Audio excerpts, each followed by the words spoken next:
scared? Forget Freddy and Jason. This is a whole new crop of crazies you haven't seen before. These are movies you have to see. This is the only list you need. We are counting down 50 of the scariest movies that you've never seen. The scariest thing I had ever seen probably up until that point. The whole mannequin itself will sort of move and then its mouth will drop open and just sort of scream at you. When the creature comes, this mutant jelly sausage bear thing. Despite the fact that it was this movie that was pulled from theaters, somehow it managed to spawn 4 sequels. It's like a fairy tale. That's the greatest character I've ever seen in a slasher film. There are so many red herrings in it. Of course, everybody's wondering what is inside that basket. Watch your nipples, because this baby likes a little more than milk. It's in your face and misogynistic, and it's directed by a woman. It has some of the best death scenes. The whole time you're just like, no. No, she's not. No, she's not. No, she's not. She definitely holds his future in her hands. Welcome to the 50 best horror movies you've never seen. A countdown of horror's hidden gems. We are shining the spotlight on 50 lesser known yet totally amazing horror movies that will satisfy even the most hardcore horror junkie. The needles in the eyeballs. Like, oh man. Like you're really stylized, really violent. The movie scared the crap out of me. It's insane. It's terrifying. It's pretty brilliant. It's a very psychological horror. These spine-chilling movies have garnered cult followings and critical praise, and it's time you discover them. So turn off the lights, lock your doors, and get ready for a countdown like no other. Grab some popcorn, grab some beer. This is it. These really are the 50 best horror movies You've never seen. You will sleep with the lights on. 50 scary movies you have to see. See these movies. They'll scare the pants off of you. These are the 50 best horror movies you've never seen. A countdown of horror's hidden gems. Narrated by me, PJ Souls.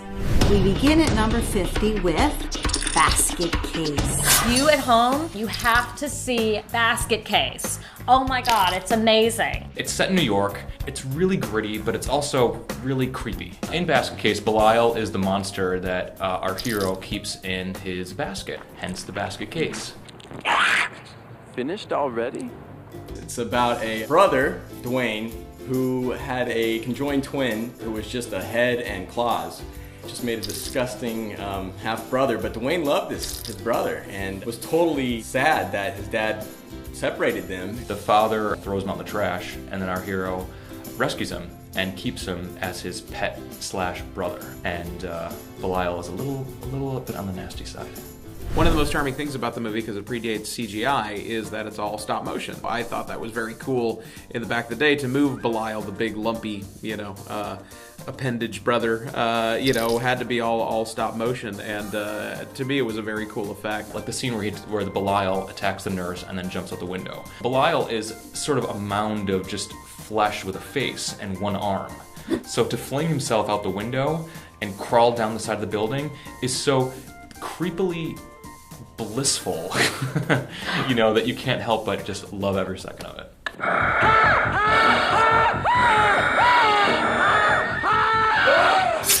It's a really original idea, and it's really well executed. I mean, you can laugh at the stop motion animation and think maybe it's a little dated, but this is genuinely creepy. It freaked me out when I was 14 too, especially all the stuff about the brothers sharing everything, including their first sexual experiences. Ugh. And it was so horribly awesome that they made 2 sequels out of it. It's in my top 5 of movies that I would recommend people watch if they've never seen horror movies before. Now, doesn't that look like a basket of bloody fun? Now for number 49, When a Stranger Calls. If you want piss your pants scary, you need to watch the first 15 minutes of When a Stranger Calls. That first 15 minutes easily, I think, affected every babysitter in America. When a Stranger Calls is a really fantastic little movie from 1979 starring Carol Kane, Colleen Dewhurst, and Charles Durning. The first 15 minutes of the film follow Carol Kane as a babysitter who's watching these two kids. The babysitter's typical girl next door, just there, gonna do her homework, talk on the phone to her friends, starts getting these creepy phone calls. I first saw this movie when I was 12 years old or so, and it was the scariest thing I had ever seen probably up until that point, to hear him call on the phone and say, "Have you checked the children?" Hello? Why haven't you checked the children? So he keeps harassing Carol Kane, asking her to check the children. And when she finally does, let's just say, you have to see it for yourself. You're going to ask yourself, did they really go there? You have to see it to know the answer. Carol Kane as that babysitter in that house with those phone calls.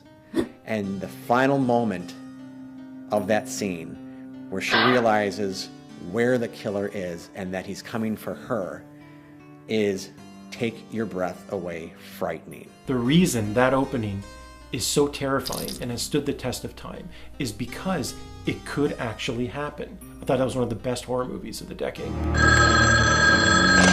Leave me alone! All you babysitters, beware. Next up at number 48, Silent Night, Deadly Night. I think really bad taste is very entertaining. And one of the films that is in the worst taste of all time was Silent Night, Deadly Night, where you have Santa Claus as a psycho. It was only a matter of time before somebody took Christmas and kind of made a horror movie out of that. It had one of those giant-ass VHS boxes from back in the 80s.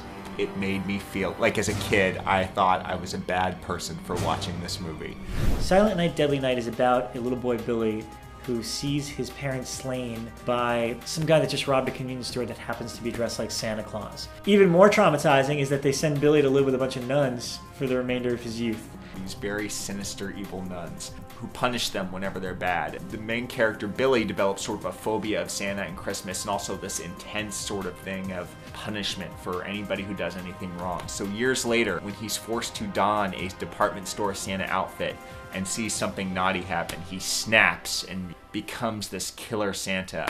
Silent Night, Deadly Night has probably one of my favorite kills of a slasher movie ever. There's these two kids that look like they're too old to be sledding. One of them goes down and he's alright. The second one comes down, Santa Claus steps out with an axe.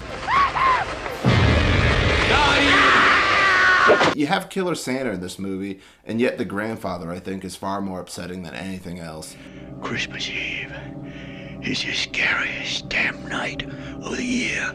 I'd be scared too, if I was you.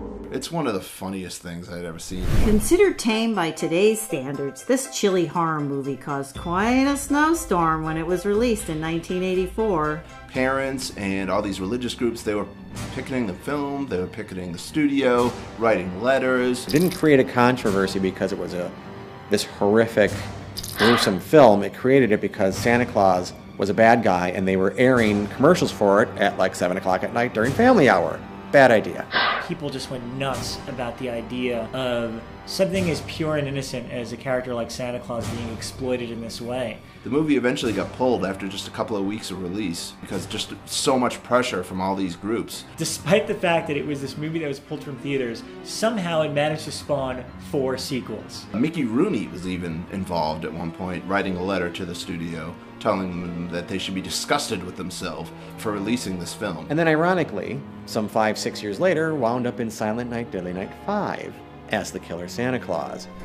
It's very disturbing, it's cool, but there's something grubby about it which only enhances your enjoyment. If you're in for a really mean-spirited, ugly cheese fest, this is your thing. Have you been good?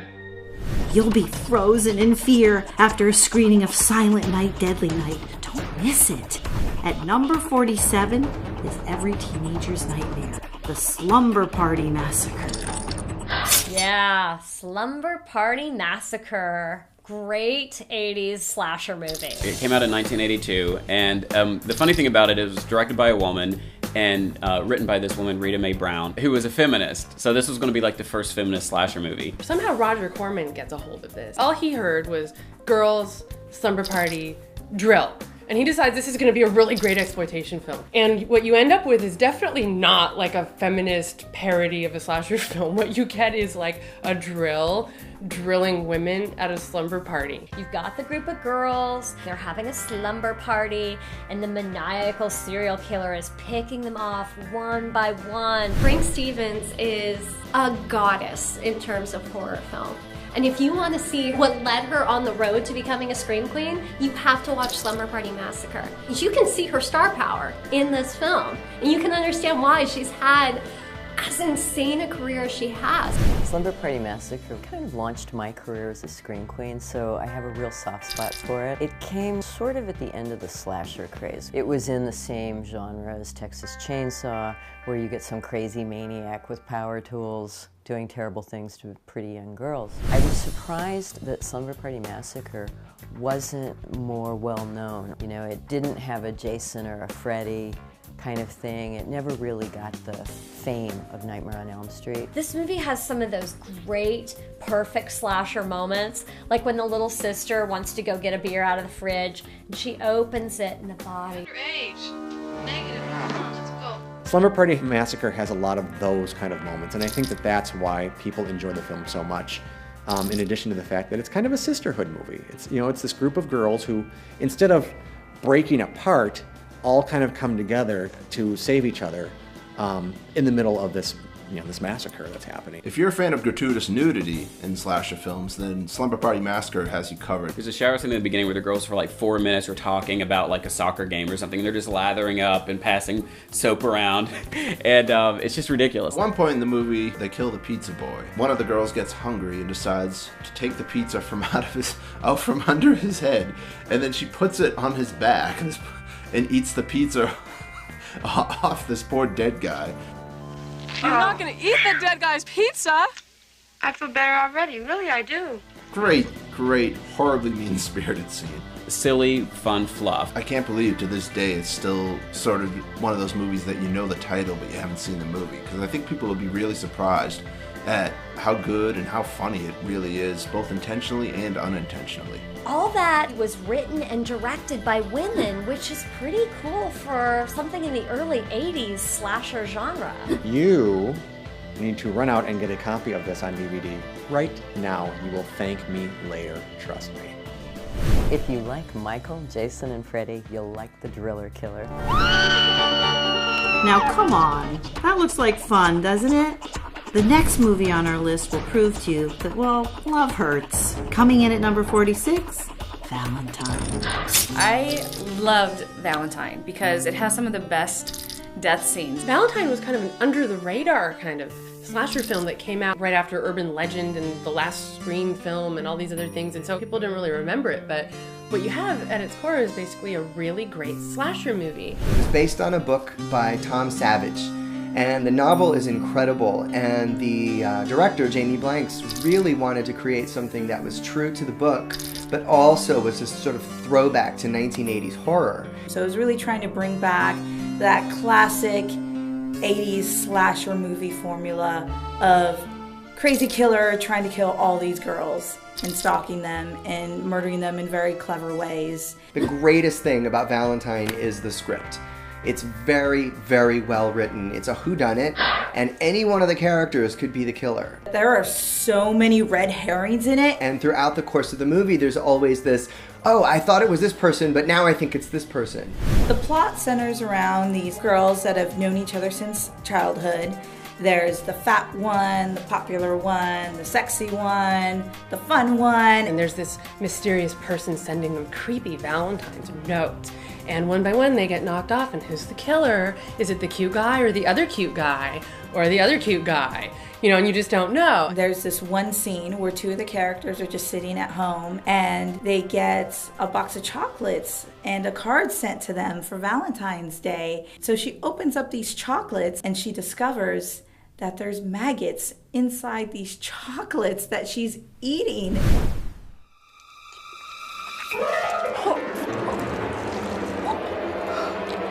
You gotta give it up for a killer that will taunt his victims using chocolate. Who can't have fun with that? You've got Denise Richards, as the lead bitchy, beautiful character. She's just in this jacuzzi with alcohol, lounging all fancy, and the next thing we know, she gets a rose and then she gets trapped in the jacuzzi, and then he's like drilling holes into it.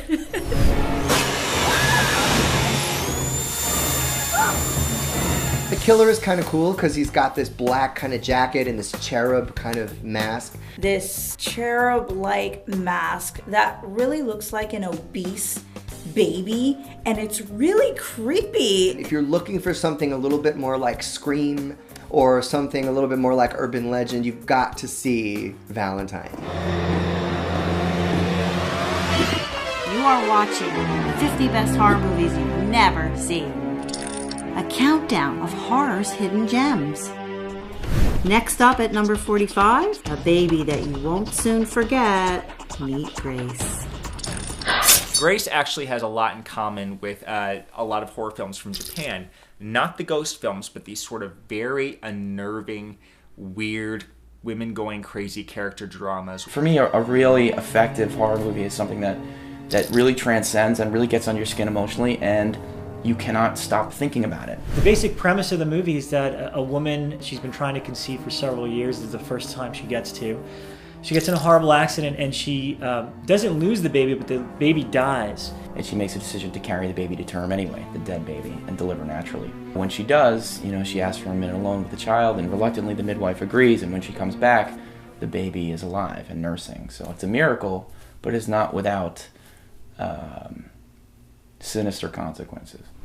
Watch your nipples because this baby likes a little more than milk. The core idea of Grace is to sort of create a situation where the woman is doing horrific things that you would do in her situation. It's very important to me to not be able to dismiss this character as, a lunatic or a kook. She is a mother who loves her child as any other mother and is just trying to keep her child alive. And bit by bit, she's crossing various lines, in understandable ways. If your child is hungry and needs something to eat, you're going to provide something to eat any way you can. Although it is a monster baby movie, it's not this weird mutant creature with fangs that's like pulling people under the couch and attacking them. It's more the fact that this woman has this undead mutant baby who needs to drink blood, and she sort of has this descent into madness because, when the baby starts like biting her and wanting to drink her blood, and she keeps needing more and more blood and fresh blood, and then people come and want to know what's happening with the baby, and they can't see that it's this weird creature thing. It is important to me to not spoon feed you the explanation for what's going on with the baby. It's vampiric and it's not alive, but the terms don't exactly apply. Grace premiered at the prestigious Sundance Film Festival, and on its first screening, reports of fainting men emerged. 2 guys at Sundance fainted watching this movie. Fainted. How many people faint anymore watching movies? I love that it was exclusively men for a little while passing out. I love gore, I love horror movies, I grew up on this stuff. I'd like to think nothing affects me. Grace made my stomach turn. I don't know why, I can't exactly explain it. Men are really uncomfortable with sort of like the female body and they're, it's just like, it's still a very awkward territory for men. So I'm a little bit of a sadist, I like to I don't like to punish an audience, that's irresponsible, but I do like to sort of twist the knife a little bit. Zombie baby needs blood to survive. If that doesn't make you want to see it, I don't know what will. It's Grace. Aw, and you thought that all babies were cute and innocent. Don't miss Grace. If you like vampire movies, you must see the movie at position number 44, the cult classic, The Hunger. The Hunger has got to be one of the best horror features ever made. That movie visually is just, it's absolutely gorgeous. The opening 10 minutes of the movie with Bauhaus and the killing and the monkey, and it's got all these great things all just jammed into the first 10 minutes. The Hunger is the quintessential lesbian vampire movie. Catherine Deneuve is so cool. She is one of the coolest vampires. Who wouldn't want to be bitten by her? Who wouldn't want to spend eternity with her? She's hot! Holy shit! A little David Bowie thrown in, and I include him because, let's face it, he's a little androgynous anyway. And then Susan Sarandon, I mean, one of the greatest actresses of our time, and here she is, this vampire lover, and at the end I can't tell you, but you gotta see it! Catherine Deneuve and David Bowie are two vampires, and suddenly he starts having this weird aging thing where he gets old really fast, which I guess happens every 100 years. So this starts to happen to David Bowie, and she picks a new lover, and it's Susan Sarandon, which leads to all sorts of vampirism, violence, and of course, kinky eroticism. And of course, Sarandon is absolutely wonderful, not to mention, you know, young and beautiful in this. It's definitely a sort of forgotten Sarandon role. She has this sort of remarkable kind of, you know, duality of vulnerable and tough. There's a very famous love scene between Catherine Deneuve and Susan Sarandon in the middle of the film. And it's worth seeing. It's very bizarre. It's just one of those films that I think could only exist in the 80s. It wouldn't happen now. It's just bizarre and creepy, and like scenes with lesbian sex intercut with monkeys killing each other. That movie is like a new wave, softcore, hot fest of lesbian vampire goodness. There's a rumor that David Bowie, upon watching this, has never aged. Look at Bowie in Labyrinth, and then look at Bowie like now. He's older, but how the f does he stay so young looking? David Bowie, Catherine Deneuve, and Susan Sarandon. Loads of bloody fun. For the monster movie lover in you, why not check out Prophecy, coming in at number 43. If you had to see one mutant bear movie in your life, it should be The Prophecy. Prophecy, when it came out in 1979, was billed as the monster movie. It stars Armand Assante from Mambo Kings and Talia Shire from Rocky. Prophecy doesn't get the credit it deserves. It's an environmental horror film long before they were making them. It's this amazing, shocky, late 70s killer bear movie. In a lot of ways, it's sort of America's answer to Godzilla. Godzilla is a byproduct of nuclear testing. And Prophecy is the result was because of mercury and chemicals in the water which mutated this animal. When the creature comes and it is this mutant jelly sausage bear thing roaring around, rah, rah, rah, it's so fun and endearing and just like, oh my, are you kidding me? That you just go with it. The bears get like huge and mutate and are like running around. They're like 20 feet tall with like rotting skin and just like giant, you know. You feel bad for the bear because it's trying to protect its kids. None of them are meant to be these mutated creatures. One of the best parts of Prophecy for me personally is Armand Assante as an Indian running around with his bow and arrow. Awesome. The scene with the Indian Armand Assante the Native American going up against the bear with his bow, that's great stuff.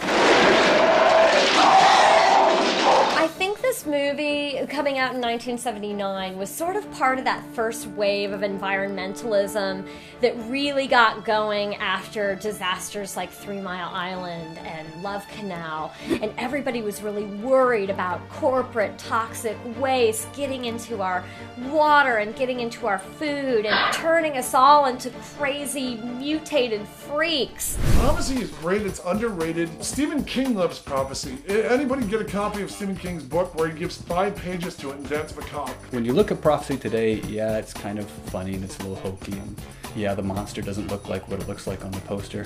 But once you can kind of get past it's a guy in a costume and just watch the movie, it works. Who can't resist a giant sausage salami monster? This next movie is an over-the-top genre gem that will leave you speechless. Coming in at number 42 is The Dentist. I don't know about you, but dentists give me the creeps. We've all been to the dentist, and we all have natural anxiety about going to the dentist. You know, dentists are real people. They're gonna have bad days. Well, he has a really bad day. Corbin Burnson is in it, and he plays this dentist. He kind of snaps because his wife gets a sweet tooth for some other guy. And so all day long in his office, he's just torturing patients that come in for their, you know, cleanings and crowns. It's one of those films where if you watch it, You know, of course it's a little far-fetched, but this could happen. Your dentist could decide to snap one day and just, you know, accidentally plunge the drill halfway down your throat and cause this big bloody mess, which your insurance probably wouldn't cover anyway. One critic said, if you've got teeth, this film is guaranteed to give you nightmares, and we couldn't agree more. It's so over the top. What this dentist does to these people is just so crazy, ruthless, and bloody and awful that it almost makes it okay to watch. You don't sit there wanting to scrub yourself because you feel dirty watching it. You're almost like in disbelief that you're watching what you're watching. You'll be covering your eyes, doing a lot of this, you know? It really makes you kind of think, as you're going under, you know, and you're in that chair, you think, what kind of day has my dentist had? So it definitely gets you dreading your next trip to the dentist even more than usual. Watching this dentist just flip out is so much fun. You know, I was hoping sequels would come out, like The Construction Worker and The Lawyer and The Librarian. You know, never happened. There now. Better? With 2 sequels to look forward to, I suggest you start watching immediately. If giant rodents equate to your idea of a good time, you will love The Food of the Gods, coming in at number 41. The Food of the Gods was released in 1976, but you feel as though it could have been released in 1956. I mean, it's definitely got those kind of special effects. Special effects are not what I would call the highest quality, but in some ways that is why I recommend it, because it's fun. It's a giant rat movie, and it was made decades after anyone's kept making giant rat movies. Food of the Gods is a good film because the animals get back at the humans, and they grow nice and big. It puts man and beast at the same fighting strength. Food of the Gods is one of those environmental horror movies, something that's getting into the water, and the plants are infected, and then the animals that eat the plants are infected, and then the animals that eat the other animals are infected, and they grow giant and mutate. It's one of the big kick-ass killer rat movies. The rats are being shot, the rats are chasing a jeep. They use real rats in these little models, like these little toy cars and little toy houses, and it's so obvious. There's this one scene where a rooster is attacking somebody. I can't remember who it was, but it's hysterically funny because it's obviously this big paper mache rooster head, and it's kind of like someone's, you know, throwing it at the actor, and the actor's like, ah, it's so funny. And I kind of wonder, like, the actors when they signed on. I mean, Ida Lupino, an icon, is, you know, stabbing a giant rat in her kitchen as it climbs through the window.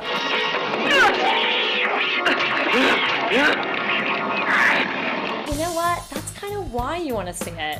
Because it's so cheesy fun. I mean, it's cheesy and it's bad, but the fact that it's entertaining and fast-paced at the same time is, you can't beat it. I mean, it makes you want to run out and get some KFC.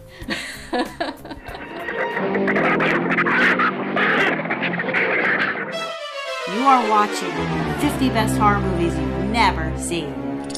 A countdown of horror's hidden gems. Next up at number 40, Motel Hell.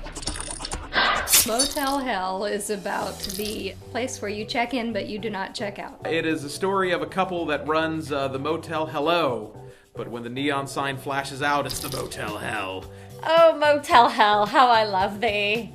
Let's just say, best cannibalism movie ever. It takes all kinds of critters to make Farmer Vincent's fritters. So, these people have this rural, I guess it's a motel, but mainly it's a sausage house. Of course, they're hicks, because we all know hicks are crazy, if we've learned anything from watching horror movies. If you don't live in the city, you're demented and eat people, and you probably have sex with your sister and are deformed. Rory Calhoun is the proprietor of this place, and he's also a sausage maker. So you can put the two together, figure out where this is going. Basically, what all of their guests are really for is not just the income for, you know, the down payment on the hotel room, but to be buried in their garden out back and fattened up so that they can be cooked into these sort of sausagey fritters that they're famous for. You also get to see people planted in the ground like cabbages, because That makes sense. I think what I love about movies like this one is the sense of humor. Farmer Vincent is so proud of the fact that they don't use preservatives, and then on his deathbed at the end, the big confession is not that he's been slaughtering all these people who come to his motel to put them into his fritters, it's that they did use preservatives. I used preservatives. Ah! You might want to look on the back of your sausage package to make sure you know exactly what's in it. Or you can just watch Motel Hell, and they'll explain everything. Yeah, I think this horror movie is probably a vegetarian's wet dream, because you can watch it and be like, see? I told you, parts is parts. You don't want to eat that stuff. You don't know what's in it. It could be your grandma. Yes, folks, this movie actually got made. And yes, you must see it. The next time you get lost in your car, you'll totally be thinking of our movie at number 39, Wrong Turn. You have to see Wrong Turn. The whole idea of taking a wrong turn and ending up in this hellish situation is something that I think anybody can relate to. We've all been lost at some point. And this just happens to really play up that idea really great. It's a story about a bunch of inbred cannibals, really, that live in the woods, and they prey on people that get lost. And they're in the middle of Virginia, and they just sort of attack these people and eat them. You know, a good family movie. These are hillbillies from hell. These are the kind of people that, you do not want to cross if you're ever lost. If you see anything remotely looking like them, you go the other way and run. Wrong Turn features a strong cast including Desmond Harrington, Jeremy Sisto, and Eliza Dushku. Eliza Dushku, I don't even know if I said her name right, but she's hot. It's good enough for me. She's under a table or something and she's watching her friend just get cleaved. You put yourself in those situations and you're like, how would I handle it if I'm watching my boyfriend, girlfriend, wife, lover, whatever, just getting hacked and there's nothing you could do about it. There's this one scene where the three surviving characters escape up into this watchtower in the middle of the woods. And then you realize the cannibals aren't so dumb, because since there's only one way in, there's only one way out, and they're like 300 feet in the air or something. And the monsters, instead of climbing up there to get them, they set it on fire. Oh my God.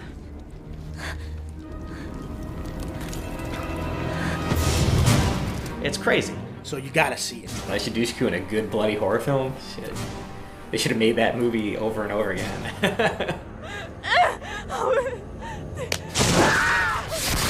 I guarantee you that you'll never forget your GPS after seeing this movie.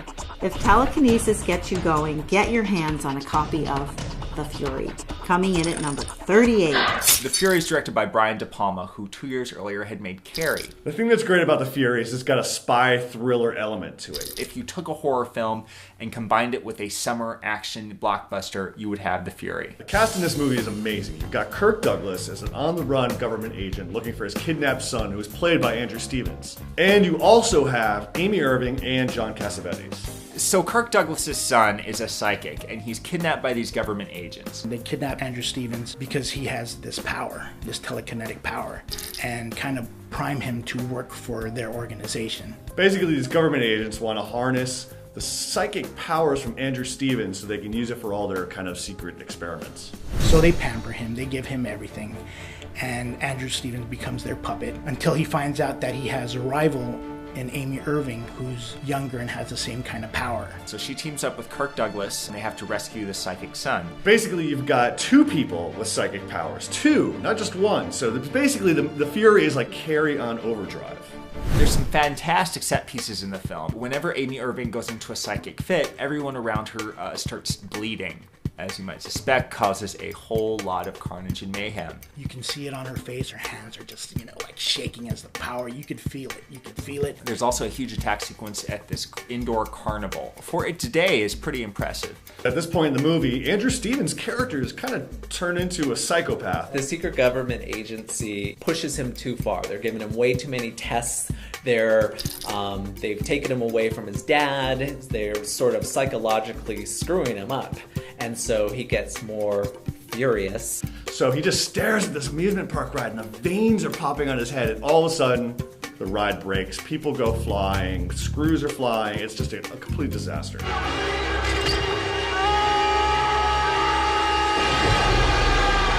The next time you're on an amusement park ride, you're going to be thinking of this scene. It's terrifying. The camera work in this thing is phenomenal, and it's underrated, and people just say, well, Brian De Palma, well, that's Carrie, The Untouchables, Dressed to Kill. They mention all of his other stuff, but that Little Fury had a big budget, and it had, like, all these stars. You're gonna love this movie because you're immersed in that atmosphere. You definitely gotta see it. One of the best movies. If you like Brian De Palma's Carrie, and you're looking for some more telekinetic mayhem, then pick up a copy of The Fury. I can make you get up. Classic Brian De Palma. Trust me, I know. Claiming our number 37 spot is the cult classic April Fool's Day. And I'm not joking around. April Fool's Day is this awesome comedy horror that tricks you into thinking it's one thing and it's another and then it's another. April Fool's Day kind of came late in the slasher cycle. It came out in 1986. You know, there was all Friday the 13th, Nightmare on Elm Street's coming out, Halloween movies coming out, and then you have this fun little campy slasher film just popping out of nowhere. It stars the 80s scream queen Deborah Foreman, you know, Valley Girl and My Chauffeur. God love you wherever you are, Deborah Foreman. She was so cute and ridiculous, and Amy Steele was, you know, like the tough as nails chick. The Amy Steele was also in Friday the 13th Part 2, so she certainly had this genre following. April Fool's Day enrages every guy who loves blood and guts, and every girl who, I like scary, but not too scary. They love April Fool's Day. It's such a ridiculous plot. It's so ridiculous it's hard to explain, in fact. It's fun because you've got all of these, like, 80s archetypal characters. You've got the rich kid who has the house, Muffy. Muffy's her real name. I mean, I figured Muffy must stand for something. Muffin? Muff Child, Muffo, the Muffster, Muffin Stuff. Muff Dive.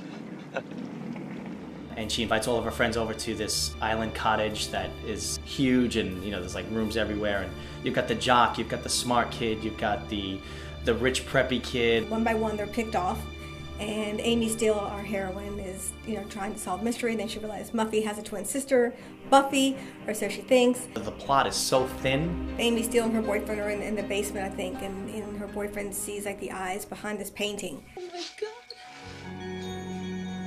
Amy goes and pulls the photo off.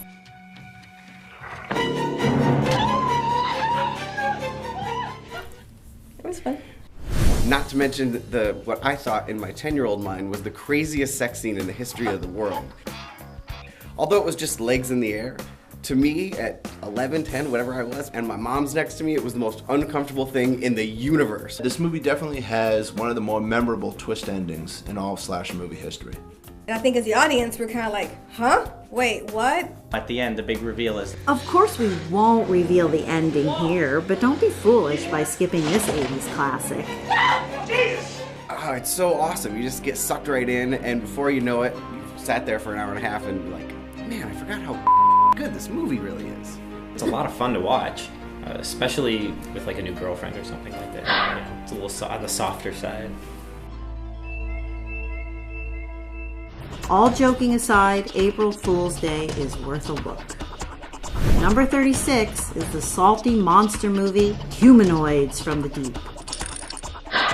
Okay, listen to me. You're going to hear about a bunch of movies on this special, but if you are a 14-year-old boy and you're looking for the real deal, it is friggin' Humanoids in the Deep. It's sexist, it's outrageous, it's offensive, it's in your face and misogynistic, and it's directed by a woman. Humanoids from the Deep. Which is this kind of fun ripoff of Creature from the Black Lagoon. Imagine if Alien, Piranha, Creature from the Black Lagoon got together and then got horny, because that's just what the movie is. It takes place in this East Coast upstate, little small sleepy fishing town, and they're starting to have a shortage of salmon. So, of course, these scientists decide, what's a way that we can figure out to make these salmon more, bigger, better? And they start genetically engineering these little fish.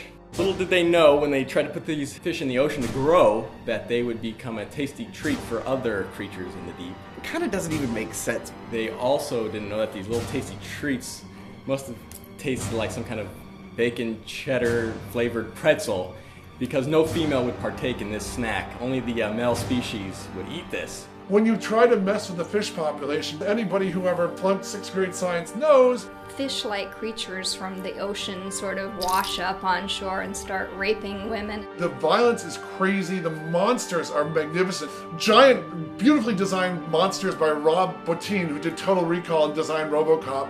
And they have like this Groucho Marx walk, and they've got the really horrible sound they make. You know, it's a rubber suit. Yeah, it's pretty cool. It's kind of creepy. They're much better than any CGI stuff that you can see right now. They look slimy and real and gross and wet, and you're just like, yeah, you know that there's, you know, men with costumes on or whatever, but for more than a few minutes, you believe it. They're not human, but they want human women. Not for killing, for mating. There's a scene where a woman is attacked in a tent, and she's having sex with a ventriloquist, the guy who operates Chuck Wood in Las Vegas. They slash him to pieces, and before they can attack and molest her, she runs out of the tent, and you'll notice she's suddenly played by a redhead with a breast size about 3 sizes bigger than the woman in the tent. It's like the most gratuitous nude scene for no apparent reason, and it's great. Humanoids from the Deep is a Roger Corman movie. And Mr. Corman is legendary in the movie business for producing super low-budget movies that showed tremendous returns. Roger Corman, the king of low-budget films and making them huge, was able to put together this film with a low budget and making it look like it was a big budget film. The best horror films punch you right in the comfort zone, and this one messes with your head. It's Creature from the Black Lagoon with modern day sex and violence. It's scary, it's creepy, the monsters are brilliant. First 20 minutes, it wastes a kid, kills dogs, raping women on the beach. It's just an outrageously, unbelievably shocking, schlocky, great horror movie that I absolutely love and heartily recommend. You are watching 50 Best Horror Movies You've Never Seen. A countdown of horror's hidden gems. Coming in at number 35, Hatchet. This movie is great. I love this movie. I've told so many people about it. I'm a child of the Friday the 13th generation. I grew up on all those movies. And to me, Hatchet perfectly encapsulates what I loved about the Friday the 13th. If you want kills, you gotta see Hatchet. In the past few years, horror had been taken over by PG-13 movies, remakes, sequels, reboots, reimaginings, all that stuff. Hatchet comes out, and Adam Green and his crew delivered this kick-ass slasher movie. Hatchet is basically the equivalent of an old campfire story. It kind of creates this mythology around a killer named Victor Crowley.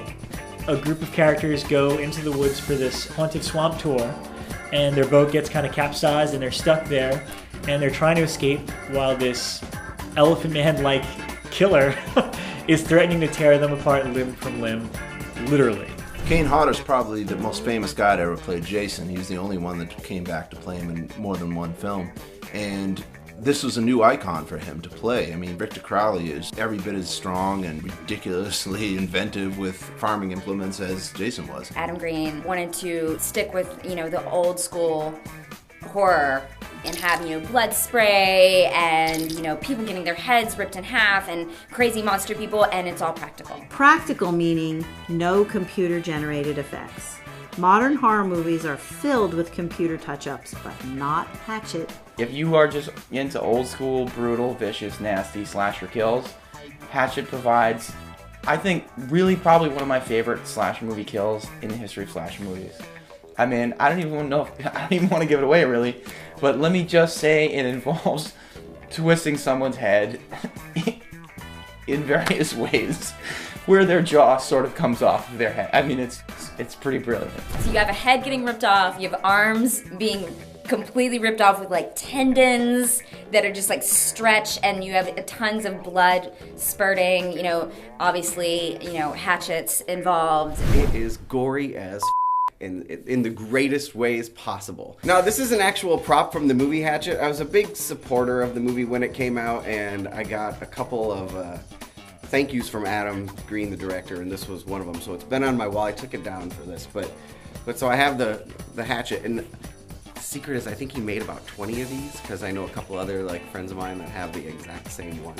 It's not a remake, it's not a sequel, it's not based on a Japanese one. Definitely the type of thing that you should check out with your friends and just have a good time and not take too seriously, because it's a really fun audience movie.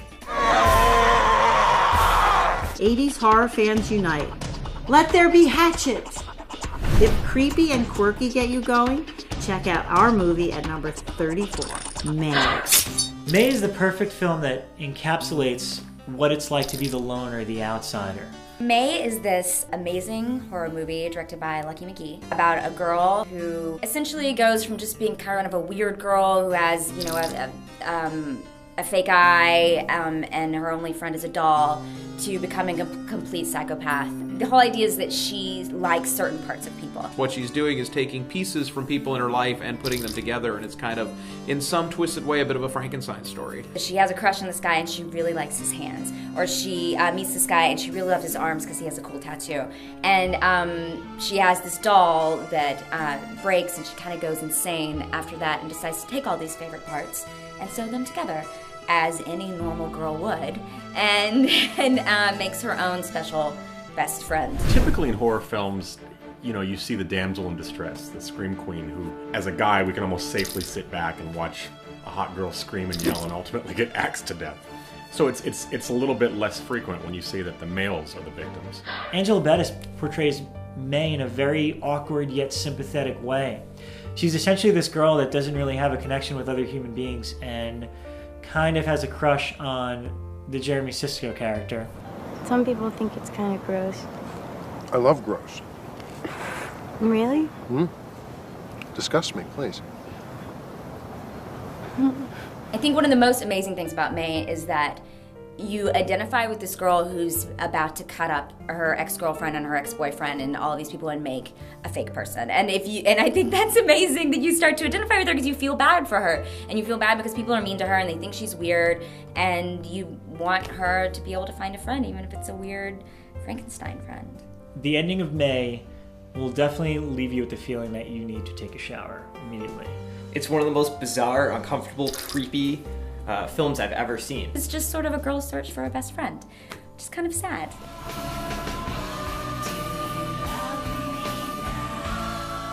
A movie about a nut job making a Frankenstein friend? What else do you need for a night of horrific fun? And now for a little obscure vampire movie. At number 33, Lamora. Lamora, a child's tale of the supernatural. Basically a f***ed up fairy tale. It's about this young girl really on the burgeoning edge of womanhood. And she is roped into the clutches of this witchy vampire named Lamora, who uses the girl's gangster father as bait to lure her into the forest, where she would like to have her as a companion.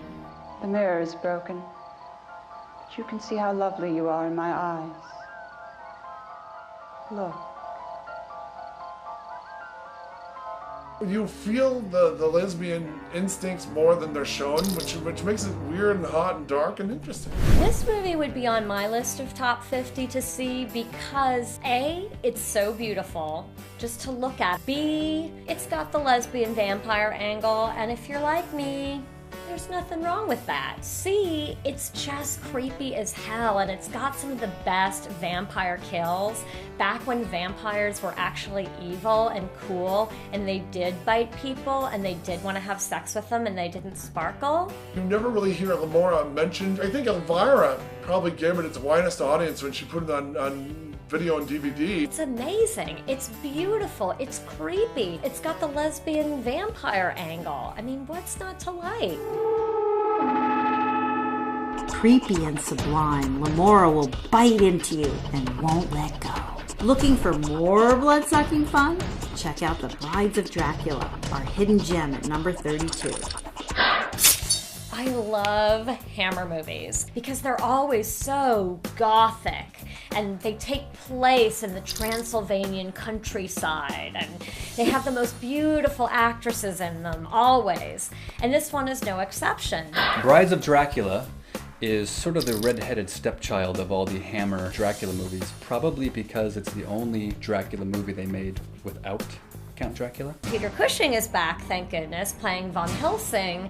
But in this one, you have a creepy old estate and, of course, this beautiful young French woman who is traveling by herself through the countryside to go be a teacher at a girls' school, is intercepted and brought to this castle, and there is a young master of this estate who's been chained up for years because he's a vampire. And she, silly little thing, she lets the vampire go. You little fool, you don't know what you've done, you don't know what you've done! But in the nick of time, Von Helsing is there to save the day. Huzzah! You might be noticing that not only is Dracula not in this movie, but neither are his brides. We'll explain. Producers, I think over the years, have learned and failed and learned again what sells a movie. If they put Dracula in the title, audiences will go. But what audiences are really drawn to are the characters or the actors. It's more about this one guy who sort of has a harem, which is where the brides of Dracula comes from. He's got this posse of hot chicks that he's turned into vampires. David Peel, who plays Baron Meinster, somehow seems to outcamp Peter Cushing. I don't know how he does it, but when he finally emerges with his purple cape and his bouffanted hair, he's sort of the Gary Glitter of Dracula's. I think sometimes you want to have glamour hammer. Bouffant hair, countryside bloodlust, and gothic mansions. Horror heaven. Coming in at number 31 is the hair-raising Exorcist 3. Exorcist 3 was really a welcome movie for me because it made up for the awful stench of Exorcist 2. Exorcist 3 with George C. Scott and Brad Dourif and Jason Miller. Certainly a much worthier sequel to The Exorcist than The Heretic was. When this movie came out, I don't think a lot of people knew what to make of it because I think they expected more of like the first Exorcist with, you know, a girl with the crucifix doing stuff to herself and projectile vomiting.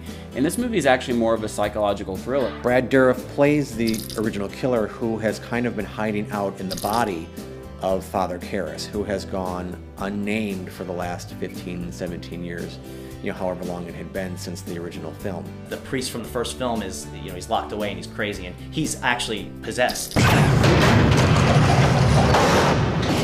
Did you think to save your friend, the priest?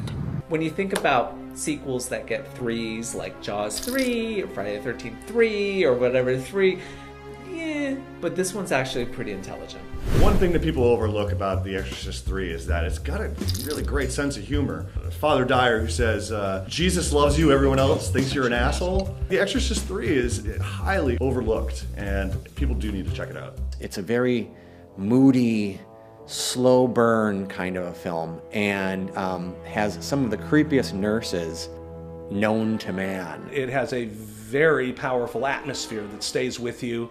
It also has one of the all-time greatest scares in any movie ever. One of the best shock scenes that I've ever seen in a movie in my life. Probably one of the best scares in horror ever. That moment with the music, everything just freaks you out. Man, did that audience scream their heads off, and I was just as loud as anybody else. It's one of those scenes where you have to check the mirror afterwards to see if your hair has gone white, because it is so frightening when it happens. It is absolutely insane. You see that in the theater. I remember seeing it in the theater in the summer of 1990. The entire theater jumped, and it's very rare you see that in a movie theater anymore. If you think we're going to show you the scene, you're crazy. Stop the DVR, rent the movie now, and thank us later. You are watching 50 Best Horror Movies You've Never Seen. A countdown of horror's hidden gems. Up next at number 30 is the terrifying Burnt Offerings. Burnt Offerings is that haunted house horror film that came in the 70s before the Amityville Horrors. Burnt Offerings. That movie has a plethora of scenery chewers to enjoy. Oliver Reed, Burgess Meredith, and of course, the great diva throwdown, Karen Black and Bette Davis. Come on, you have to see this. So this family, they're sick of being cooped up in their city apartment, and they want to go out and spend the summer in the country. And they find this house that's just too good to be true. It's this huge mansion, just beautiful grounds. So these people move into this house that is, of course, owned by Burgess Meredith. Who else would own the house other than Burgess Meredith? Oh, I like them, Roz. I like them. Don't rent a house from Burgess Meredith. That's just should be a general rule in horror. Don't ever do that. He can train you as a boxer, but do not rent a house from him. Brother and sister are renting it to them for a steal, with the only catch being that there's an 85-year-old woman who will be living upstairs in her room and only needs a tray brought to her 3 times a day with food. Awesome.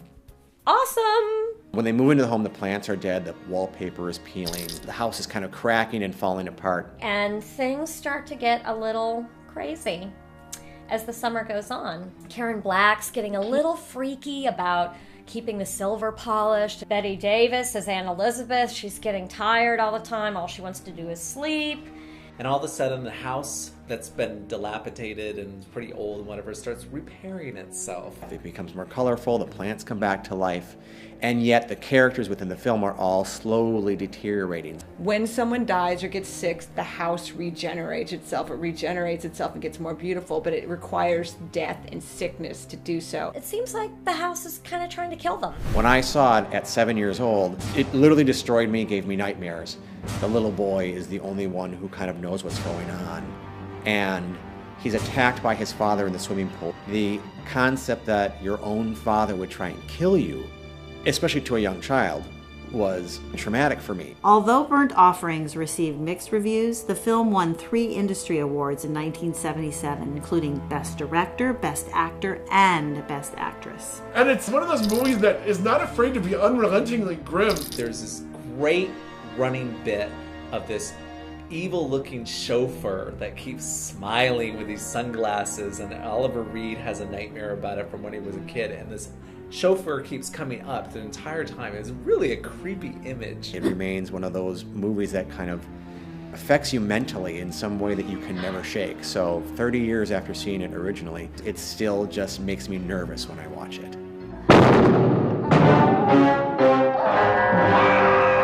A murderous mansion. Have you ever heard of such a thing? At number 29 is the terrifying Funhouse. The year 1981 had, I think, more horror films released on record than any other year. Every week there was an American Werewolf in London, a Happy Birthday to Me, a Deadly Blessing, and the Funhouse was right in the middle of all of that stuff. Funhouse was directed by Tobe Hooper, who did The Texas Chainsaw Massacre, one of the greatest horror films ever made. First of all, Funhouse was a great place to set a horror film. But you add these people that run the Funhouse and their demented, depraved, crazed son, who's like 8 feet tall and wears a Frankenstein mask. You haven't seen anything until you've seen Tobe Hooper's The Funhouse. It takes these kids who go to this sort of ramshackle carnival and go into the Funhouse and find out that it's not as much fun as they had hoped. The killer is sort of almost like Texas Chainsaw Massacre 2, where he's abused by his father. He's not sort of this creature that hides in the shadows that you don't see. You kind of feel some sympathy for him. And at one point, he takes the mask off, and you get this weird vampire mouse creature with these vampire teeth. It's like... That is not at all what I expected under the mask. A white-haired, vampire-toothed mouse alien albino creature. It's a great scene. This hulking creature is like stalking these poor teenagers in this funhouse, and at one point she's kind of huddled against the fan and it's rotating behind her, and he's kind of like, oh, there's a hot chick, and he wants to touch her, and he's kind of like, touch you. A deformed guy who wants to have sex. It's really unnerving. The actor who portrays him does a fantastic job of just having like pathos in his eyes, and you can really relate to him and yet still be scared of him. The next time you go to a carnival or a circus, you will definitely be thinking of the Funhouse, especially if you're on one of those little rides in the cart. Oh my God, scary. How can you resist? Pick up a copy of The Funhouse today. Coming in at number 28 is a film that might surprise you, Halloween 3. Halloween 3 is not like the other Halloween movies. There's no Michael Myers in Halloween 3. Where the is Michael Myers?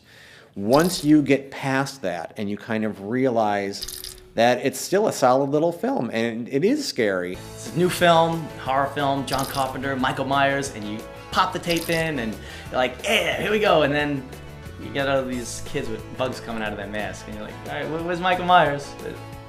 Hello?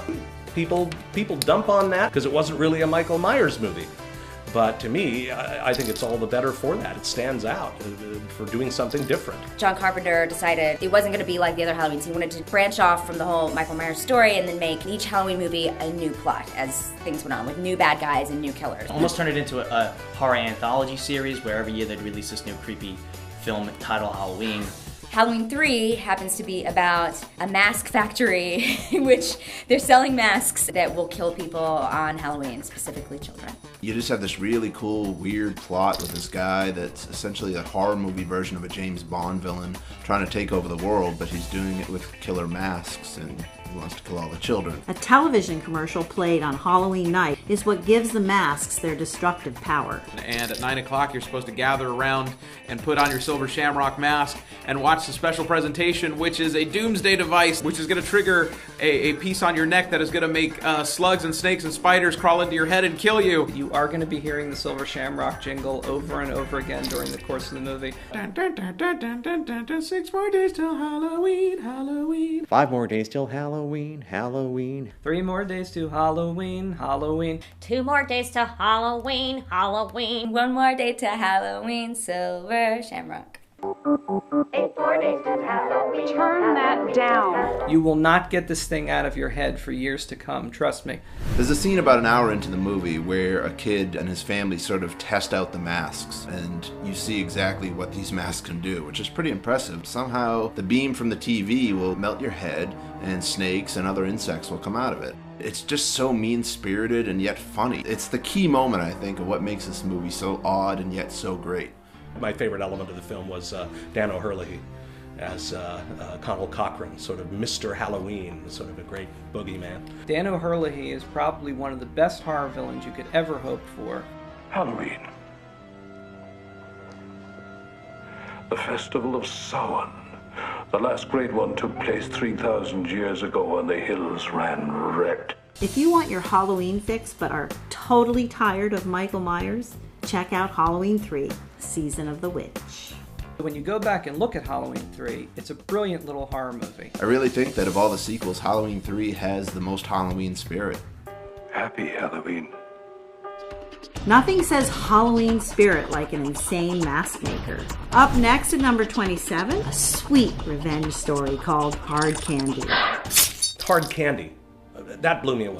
I thought that was a really fine film. Hard Candy is essentially about an internet predator that finally meets his match in a 14-year-old sadistic preteen girl. This young girl, played by Ellen Page, meets this older guy, played by Patrick Wilson, for the first time in this coffee shop. And they end up back at Patrick Wilson's house, which is very, very inappropriate because she's like a young adolescent girl going to this like full-grown man's house. Like, he's just so slimy and charming, and you wanna hurt him in the manliest way possible. What man would want to meet a 14-year-old girl if he didn't have anything but bad intentions? So I guess she's going to teach him a lesson. And that she does. It's a role reversal movie. He's the fly and she's the spider and she's just drawing him into her web. She's there for vengeance. Like, she is in no way vulnerable. She is the badass in this relationship. She's the one that's in control. The great thing about this movie is its unpredictability. Every time you think Patrick Wilson's gonna get the upper hand, she turns the tables on him every single time. I've talked to a lot of guys who walked out because of a particular scene in which Ellen Page is snipping off the balls of the male character. She definitely holds his future in her hands. You're like watching the scene and slinking back in your seat a little bit more, a little bit more, a little bit more. The whole time you're just like, no, no she's not, no she's not, no she's not. Please! Please! I love that scene so much. Damn right, that's what you get. Now talk in a high voice for the rest of your life. Ellen Page really, I must say, pulled a real rabbit out of her hat with that performance. For a girl that's supposed to be playing a sadistic 14-year-old, it's really creepy and impressive. She's so one thing at the beginning and is so different later in the film, and it's almost hard to believe the same actress was playing that that one role. Super scary. Ellen Page is crazy, and you totally identify with this super crazy girl who is, you know, tasing this guy in the shower and snipping his balls off. It's one of the most fascinating and interesting character horror movies you'll ever see. Like, I think it takes the horror genre and kind of flips it in a lot of ways. You could almost see that being a two-character play. Yeah, a couple other characters come into it briefly, but it has that kind of unity and intensity. You don't get off that easy, Jeff. Revenge never tasted as good as hard candy. Next up, an Italian castle with a very unwanted guest. At number 26, Castle Freak. Castle Freak was, not a lot of people know, but it was actually based on an H.P. Lovecraft story called The Outsider. This is a movie that scared the shit out of me when I was like 18. Jeffrey Combs and Barbara Crampton as this couple who inherit an old castle in Italy, which turns out to have this hideous monster in the basement. They get to the castle, everything's great, honey, we love it here, but there's a freak. The monster is actually this fella named Giorgio who had been chained up there since a child and sort of, you know, has become this like ghoulish, you know, creature from lack of sunlight and being beaten with a cat o' nine tails by his psychotic mother and fed horrible things. And he's only ever like been lived chained in a basement of this old Italian castle. And then one day his chain breaks and he terrorizes the people that have moved into the castle and their blind daughter. And I remember I was watching this with a boyfriend at the time and I was like, oh my god, this movie's actually really terrifying. And then after the movie was over, he started doing this thing where every time he looked at me, he'd be like, "Hi, Brandon," and I'd be like, "Stop it! That's not funny! That's not funny!" And I would like get really upset. It is a fun, effective, scary little film. There is an action figure that exists, and you can have your own Castle Freak, rip off nipples or do whatever. Castle Freak does eat cats and do all the things. So kids, you know, out there, get your Castle Freak figure. What you see is what you get. It's Castle Freak. There's a castle. There's a freak in the castle. It's scary.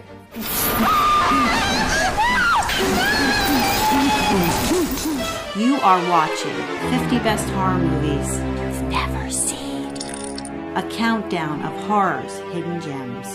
And claiming the number 25 slot, a fright fest called Feast. John Gulager's Feast is one of the most splattery movies you'll ever see. It's one of those great creature features that has a really cool monster, but at the same time, it's got a really great sense of humor. Ben Affleck and Matt Damon started this thing called Project Greenlight, where the TV show would detail the production of a low-budget film. And then at the end of the season, the film would come out in theaters. The first two time around, the show was great, movies kind of sucked. Feast comes out, the show's great, the movie's great. Horror fans got to sit and watch as they made a horror film from behind the scenes, especially with Wes Craven involved and Dimension Films at the time. It was really cool. The fact that no one really even saw the movie has always been a big disappointment for me. We designed Feast to kind of be like old Peter Jackson movies or old Sam Raimi movies where they're really stylized, really violent, but really funny. It's about a bunch of monsters that attack all these people in a bar. The bar in the middle of nowhere. And then the door kicks in and it's this guy running in and he's going like, you know, batten down the hatches and he's got something in his hand and it's the head of one of these guys and it's been chopped off. And they're relentless. And they swoop down on this bar and they break in and they start attacking people left and right. And they batten down the hatches and stuff. Basically everybody knows, don't stand by the window. But you think, well, maybe this guy has it down. You know, he's got a shotgun and he's gonna save the day and he's right in the middle of, you know, saying something like, I'm gonna save your ass. And then, you know, he gets ripped out the window. I'm the guy that's gonna save your ass. I don't even know how you could describe the creatures in Feast. The creatures in Feast they're horny. And the monsters have penises. The monsters in Feast will you and kill you, and not always in that order. And there's a big scene where the monster penis gets stuck in the door and they chop it off and it bounces down the stairs and it's kind of almost seems like it's alive and it gets squashed and it squirts all over the camera. We wanted to go that extra step and have it be, you know, a little unsavory. That approach worked, and the Feast franchise cranked out 2 more sequels that served up the same unsavory fun. Jenny Wade in the Feast movies is sort of like Ash from Evil Dead. Over the course of the 3 films, she gets every single bodily fluid, tossed, gunked, everything you could possibly do to this poor woman across 3 movies. Basically, if it's a liquid, it gets splashed across somebody's face. It's just wall-to-wall stuff like that. You'll never ever know exactly what will happen next in a Feast movie. Any horror fan who's getting into horror would love this movie. To me, it's like the Evil Dead 2 of this generation. And they do the same tricks all over again and surprise you all over again in Feast 2 and 3. It's a feast for the senses, isn't it? Rent this now. And if you like a good dose of humor with your horror, try out Slither at number 24. And the award for best use of an air supply song in a horror movie goes to Slither! Slither is an awesome movie. I'll just say that right now. I love that movie. The plot is an alien lands on Earth, wants to take over the world and kill everyone and eat them or impregnate them. And the townsfolk are just trying to stop it from destroying the entire world. And of course it happens in a small town, because it always happens in a small town. Grant, who's played by Michael Rooker, goes to investigate and ends up being infected. He starts to mutate into a creature. He goes on this meat lust where he's like in the supermarket looking at stacks of ground beef and just going, meat. Meat. It brings back what a lot of horror films I think have been missing in recent time, and that is humor. A lot of people were caught off guard with the fact that Slither was a horror comedy, which at the time sort of taboo. It's unfortunate that it kind of got lost in the shuffle. A lot of people instantly see the slugs and are like, oh, I don't like bugs. But it really is one that not everybody's seen, and it's so good. What makes this different is the direction of James Gunn. His execution of this story was brilliant.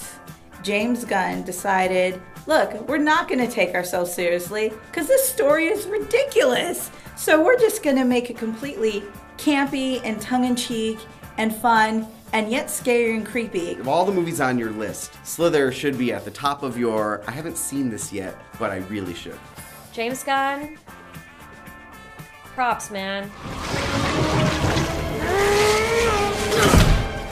Slither serves up sensational, slimy fun. Love a good gore fest? Check out Inside at number 23. Inside is so disturbing, it made me not want to have a child. Personally, I hope I never get pregnant after watching Inside. Essentially, it's a home invasion movie with a really up twist. The cool thing about Inside is that the title actually has 2 meanings. Obviously, there's the obvious one, inside. She's trying to get inside the house. But there's something else she's trying to get inside, and I think I'll let the movie speak for itself on that one. You go in thinking that it's going to be a creepy killer kid movie and a baby that maybe is like Rosemary's Baby or The Devil, and it's really not that at all. It turns out to be a real cat and mouse thriller. You take this most seemingly simple concept of a woman alone in her house on Christmas, and then somebody shows up. In the middle of the night, she gets a knock on the door, and it's a woman who says, oh, I need to use her phone, and then tricks her way in. There's this one scene where she's watching TV, and the crazy lady comes out of the shadows from behind her.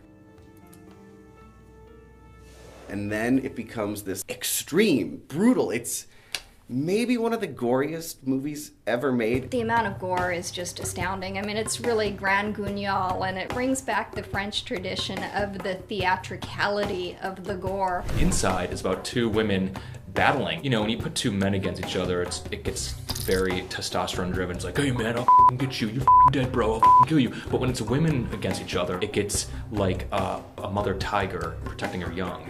It gets very much like, oh, this is it, you're done. When it gets to the bloodbath stuff, by the end, you're almost like numb to it because there's so much blood. One of the key scenes in this movie is where this woman has to give herself a tracheotomy. I have to say that tracheotomy scenes get me right here every time. Inside has one that tops them all, and it's really, really cringe-inducing. I don't think anybody was prepared for how gruesome and how out there it eventually got. Make sure when you watch Inside that it's the unrated version, because the rated version is 10 minutes shorter. That's how gory and gruesome this movie is. It's a viscerally brutal, relentless movie. I mean, it is not for the faint of heart, but if you want something that is just raw horror, it delivers the goods. It'll stick with you. There's no ghosts, there's no creatures. It's two women fighting each other with anything they can get their hands on. Pencils, scissors, axes, knives, and it's gruesome. Whenever anyone asks for me to recommend a great gore movie, my first instinct is to recommend Inside. A bloody good time, all right. Only for the brave. If you're in the mood for total creepiness, check out Tourist Trap at number 22. Tourist Trap revolves around just that, a tourist trap, which is sort of a roadside attraction that you might encounter while driving down Route 66. Like crashed UFO sighting. Look at our little aliens in little jars. It's one of those sort of stop here for a break and some gas and some food, and here's the tourist trap. It's where the tourists are trapped into buying stuff on the side of the road. Tourist Trap from the late 1970s. It's got some creepy mannequins in it. Our heroes sort of converge at this tourist trap, which is run by the incredible Chuck Connors. Chuck Connors has a weird brother, and it's the brother his hobby are these mannequins that he makes. He puts on masks and different hair. Probably the scariest masks I've seen in a horror movie. It's kind of those half masks, which cover just about half your face except your mouth. He's killing people and turning them into mannequins and then dancing with them and doing, God, who knows what he does with them. To him, this is normal, and this is a way to keep the things that mean something to him. Some kids who were in the wrong place at the wrong time wind up falling victim to a telekinetic madman with a split personality. It's really, really creepy and actually kind of hard to describe. It sort of needs to be seen to be believed. What really sells it, though, are those marvelously demented mannequin things throughout the movie that are animated by telekinesis, and their jaws drop open and they scream. The whole mannequin itself will sort of move, and then its mouth will drop open and just sort of scream at you. It's just so dementedly weird. Even the king of horror, Stephen King, praised the movie in his book Dance Macabre, claiming it wields an eerie, spooky power. Anytime someone in this movie fights back or tries to get away, all the mannequins start making these weird noises.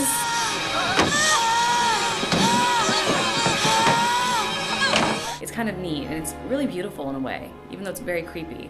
Creepy little film, To this day, I can't stand next to a realistic-looking mannequin in a department store. And I know that sounds silly for a guy who's 39, but that's how effective that movie was in terrifying me. If you don't like mannequins, you will love Tourist Trap.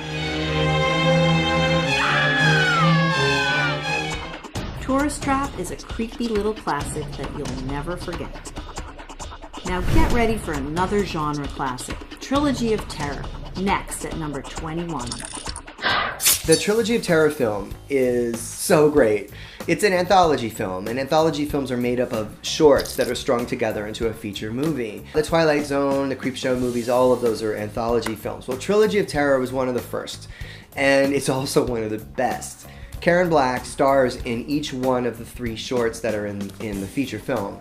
Nobody ever remembers the first 2 shorts. Nobody. You ask them, have you seen Trilogy of Terror, and ask them to talk about it, they will always talk about that 3rd and final story. You really have to hold out for the 3rd chapter in the Trilogy of Terror. It's a story about a doll coming to life. Not just coming to life, but being extremely violent and murderous. The Zuni fetish doll. Little African doll with the long hair and the spear, and he's about yay big, and he starts chasing her around her apartment. And basically the idea is that if the necklace that it's wearing falls off, it comes to life. She sets this doll down and the little chain falls off it onto the coffee table, and next thing you know, this little warrior doll. He's got these teeth, these fangs, and he's all dressed up as a warrior, and he's got this spear, and he comes alive. And what I love about this film is that there are absolutely no computer-generated effects. This movie didn't have any CGI. This was a little African doll with a spear that was actually animated somehow to run around after Karen Black. And you didn't need CGI because there was Zuni fetish doll cam. So the camera is at that level, chasing her, kind of nipping at her heels, nipping at her ankles. It just charges after Karen Black. I mean, it's like she's a piece of meat, and he's just trying to kill her any which way that he possibly can. He's really vicious and very mean. This little doll is out of control. There's a scene where she throws him inside this little suitcase, and you think, well, thank God it's locked in the suitcase, until you see this little sword come out and, cut his way out of the suitcase. And he works so hard at everything. And he's just so determined to kill her. And you think it sounds silly, but I'm telling you, it's a huge impact on you. You'll never look at little dolls the same. Long before Chucky from Child's Play hit the silver screen, there was the Zuni fetish doll.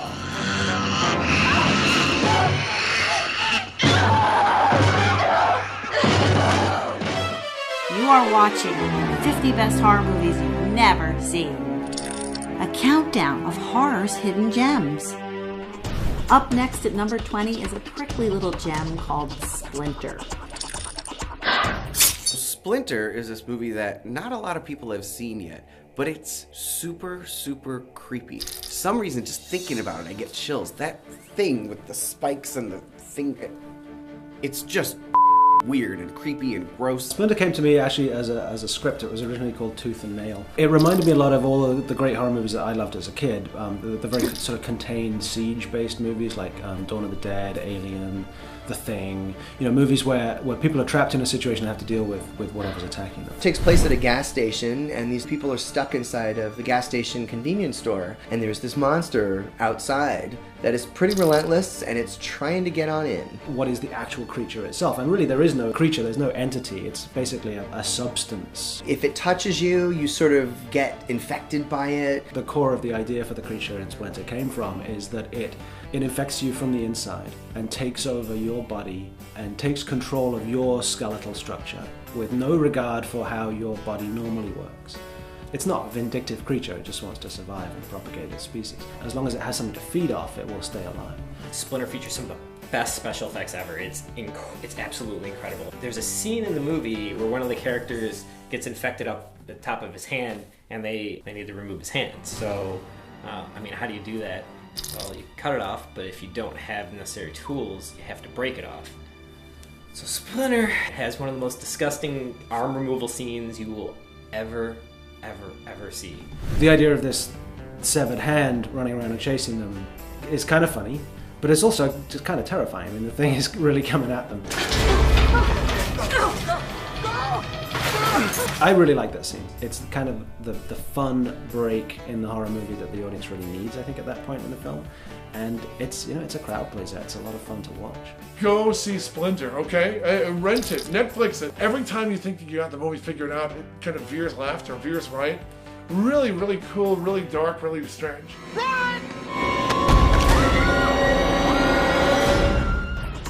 I just love a movie that gets under your skin, don't you? If you're looking for bone-chilling scares, look no further than Session 9 at number 19. Session 9 is about a group of guys. They're an asbestos removal team. They go in, they take the asbestos out of this huge abandoned mental hospital. And they go in and they start working on this thing, and they're in separate wings, and the place is absolutely horrifying. One of the guys finds a box that says evidence on it. Inside this box are all these tapes, pre-recorded interviews of a patient that used to live there. I think it was patient 444.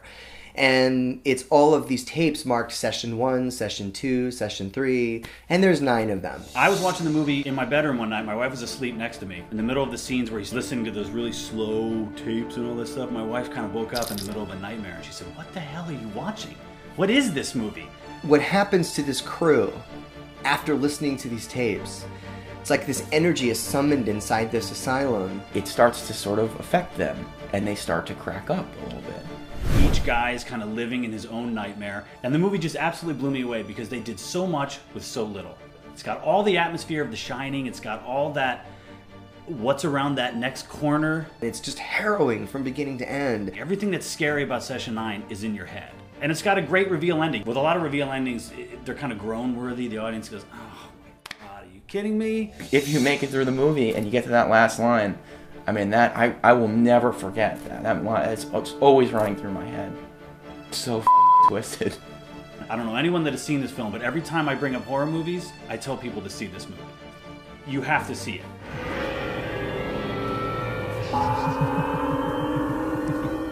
Happy nightmares, everyone. Up next at number 18 is Ginger Snaps. The movie, not the cookie.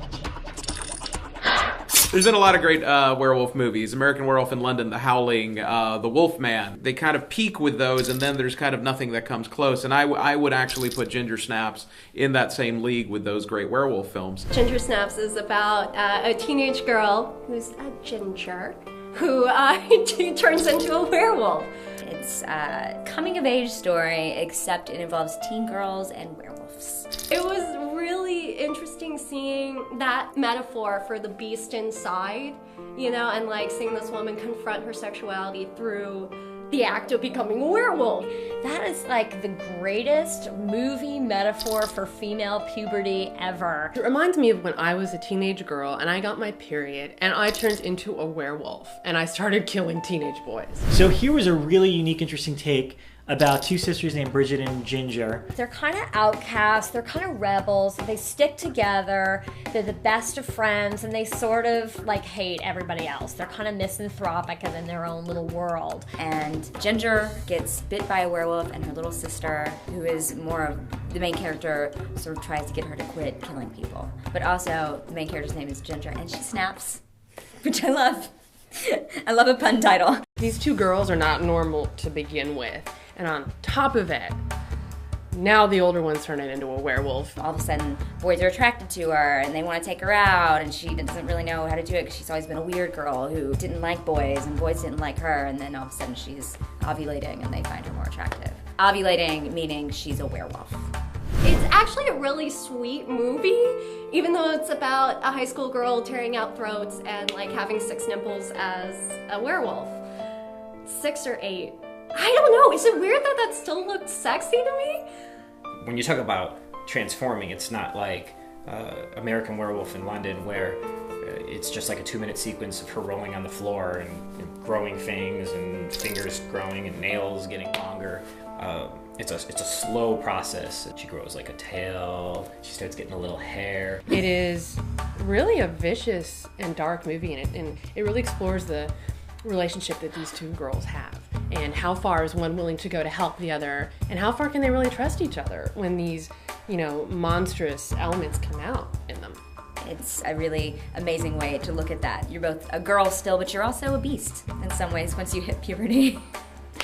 You're mauling men. That's what happened to me when I hit puberty. I started mauling men in the back of cars. Normally it's the wolf man, it's men playing werewolves. But this was really great because it was seeing werewolves from a female perspective. Any teenager growing up looking for new horror films to check out, Ginger Snaps is definitely one of them. It's part of growing up where you're dealing with all these different sides of yourself that you discover as you get older. Just hers happens to be like covered in hair and with a major face. Werewolf movies just don't get any better than this.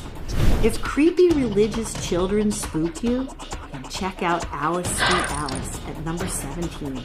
Alice Sweet Alice overall is one of the scariest movies I've ever seen, but nobody really remembers it, at least in the current generation. Alice Sweet Alice takes place in the 60s. It's about a mother that's preparing her younger daughter for her first communion, and the other sister is jealous about this and decides that she's gonna start being mean to her sister. And her own parents are afraid of her. But there's an added element to it in that it's highly Catholic. And nothing's creepier than, you know, the creepy music and the girl whispering, you know, Hail Mary, full of grace, the Lord is with thee, blessed art thou, and just over and over again as the titles are rolling. The murders in Alice Sweet Alice are among the most gruesome I have ever seen, and even 30 years after the movie was made, they remain shocking. And that's a big part of the power behind Alice Sweet Alice is the intensity of the kills. The girl who plays the killer, she puts on this sort of clear mask. The transparent mask with the blue eyeshadow and the rouge around the cheeks, and and the red lipstick, and it's transparent and you can kind of see it, but you really can't see who's behind the mask. And she's creeping through the church, and you know that it's her from the very beginning. It's almost like Rhoda in The Bad Seed, where you know that she's bad. And this rage keeps building up in this sister that she ends up killing her 9-year-old sister, who's played by Brooke Shields. And Brooke Shields screams, and the mask is pulled out, and there's an even creepier mask. You don't expect to see violence done to a child like that. You know, it's like, wow, so, you know, broke some taboos. That's when the body count starts. Everyone who's amongst that little cast of characters is being killed off one by one. The whole town is just so surprised that this has happened in this small community, and it's a search for who this killer is. This whole movie, every character, something's wrong with them. It also worked well as a police thriller and mystery at the same time. This one is one that is not as famous as The Bad Seed or Audrey Rose, Creepy Kids, movies like that people have heard of. Not many have seen Alice, Sweet Alice, but it's definitely worth looking. Now that little girl makes the skin crawl. Don't miss Alice, Sweet Alice. Next up at number 16 is a movie you'll remember if you're ever hospitalized, Visiting Hours.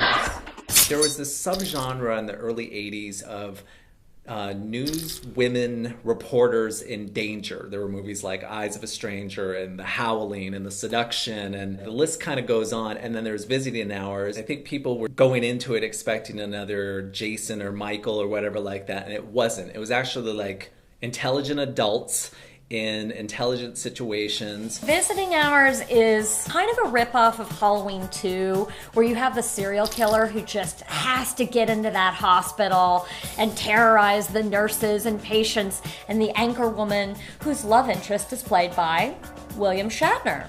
Always a plus. In Visiting Hours, Lee Grant plays this anchor woman who's very opinionated and very strong, and for some reason, we don't know at first why, but really infuriates Michael Ironside, who plays our killer. He's got some personal vendetta against her, so he stalks her, injures her in her home, and then she's sent to the hospital where he stalks her more during the visiting hours. Unlike the other 80s horror films like Michael Myers or Jason, Michael Ironside is this character that is out front. You know who this guy is. This wasn't a faceless killer. This is someone you meet right away. You see exactly what he looks like right away. You go to his apartment, and you see where he lives. You follow him around like he's an ordinary guy, which actually makes it terrifying that this guy could be any person on the street. Yeah, you don't want to run into this guy. And he just sort of wanders in whenever he wants. He pretends to be a well-wisher. He even injures himself, so he has to go to the hospital. He mutilates his arm by taking a bottle, smashing it, giving him some really bad cuts to get him admitted into the hospital. And sure enough, they take him in, and he's a couple rooms down. He's in there for a few minutes, and then decides to go look for good old Deborah.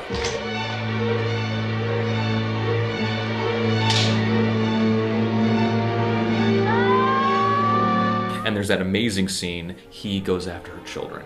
And it's just one of those great moments where the little kids are woken up and they're at the top of the stairs, and he's just looking at them, coming up at them with a knife, and you're thinking, wow, this movie is going to take that turn. It's one of those great movies that you remember it the next day when you wake up. And you're like, yes, that movie stays with you. You are watching 50 Best Horror Movies You've Never Seen. A countdown of horror's hidden gems. Next on our list at number 15 is the black and white masterpiece, Repulsion. These producers came to Polanski and they were like, can you make us a campy, shitty horror movie? And he was like, oh yes, of course, of course. And then he proceeded to like go completely over budget and make this completely insane, like, bizarro art movie. Roman Polanski's Repulsion is about sexual repression. It's about a woman who stays cooped up in her apartment for too long and goes nuts. Catherine Deneuve plays this gorgeous young manicurist who has immigrated with her sister to London, and she's the object of desire of every man who sees her, naturally. But she has this like weird, frigid repression thing going on. She's in every frame. I mean, she is what you're watching the entire time. And it's her descent into madness once the sister goes away for the weekend And she's begging the sister, please, please don't go, please don't go. And you're thinking, why not? What's the matter with you? And yet once the sister goes, and then the guy that has been pursuing her, finally says, I'm going to just go over to her apartment, and then everything, goes downhill from there. And I don't want to spoil it for people who are wanting to watch it, but she does some really terrible things that start to happen once this guy comes over. In her mind, I think she thinks sex is probably the last thing she wants to do, and she would rather die or kill somebody than be subjected to what she hears, oftentimes her sister doing in the next bedroom. It's a very psychological horror. Watching an environment's transformation mirroring the protagonist is fascinating for me.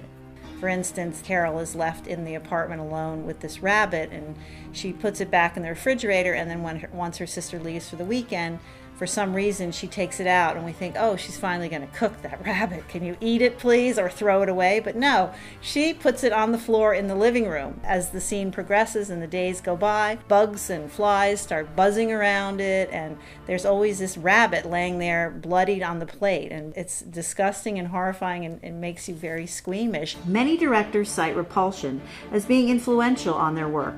Among them, Darren Aronofsky, director of Black Swan, and Lucky McKee, director of May, which also happens to be the number 34 movie on our list. It would have been a film that would have interested me because my father always told me I looked like Catherine Deneuve. So I think I wanted to see the movie because Catherine Deneuve was in it. The best, most beautifully shot portrait of someone descending into madness that I or you have ever seen. It's still crucial viewing for anyone who considers themselves horror film fans. What's that saying again? Paranoia will destroy ya? If you think hidden cameras can't be scary, think again. And number 14 is Alone with Her. Alone with Her is about this guy played by Colin Hanks. Colin was at the top of my wish list from day one, and when I heard that he liked the script, I was thrilled. So we met, and what was great about working with Colin, among other things, was that we saw the film in the same way. I mean, he was as excited to bend some rules as I was. It's a voyeuristic stalker movie. And he's kind of trying to infiltrate the life of this girl that he likes. It's kind of put together from surveillance camera footage, cameras that he wears on himself, so you, the audience, gets to kind of partake in the voyeurism of how he kind of stalks this girl and then becomes a part of her life. This movie is very, very inventive in the way that it uses the camera. It's very much a first-person perspective. We're seeing her through his eyes. So, for example, when he meets her in the coffee shop, it's the black and white shots where he's wearing it on his person. And, you can see her looking right into his eyes and speaking to her. It was nice talking to you. Yeah, I guess I'll see you around, huh? Yes. I can't wait to hear about your taste in books. Yeah. He uses information as a weapon. In other words, he makes up for whatever disadvantages he has as a person. He has no self-confidence, he doesn't know what to say or when to say it, but he uses an informational advantage to compensate for that.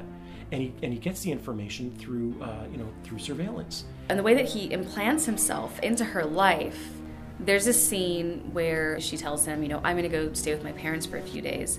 And while she's gone, we see him on his hidden cameras, like sleeping in her room.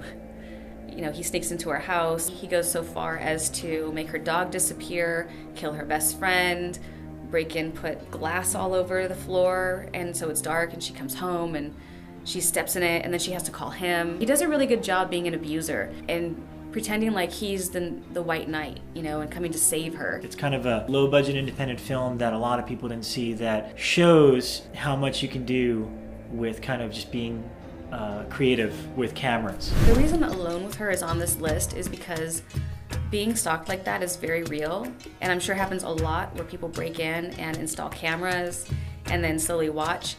It's scary. It's like, who can you trust? The technology has only gotten better since I shot the film in 2005. These micro cameras are everywhere, and it's really scary. I mean, I think anyone looking to do this, the equipment is out there and anyone can get it. After you watch Alone with Her, you're kind of looking up and like, where could someone possibly put a camera? We were trying to do something different and innovative.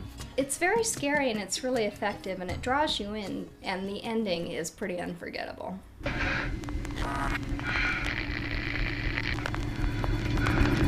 If you find yourself searching for hidden cameras after watching Alone with Her, I won't make fun of you. Next at number 13 is a gritty vampire movie with a cowboy flair, Near Dark. Near Dark has to be one of my favorite movies ever.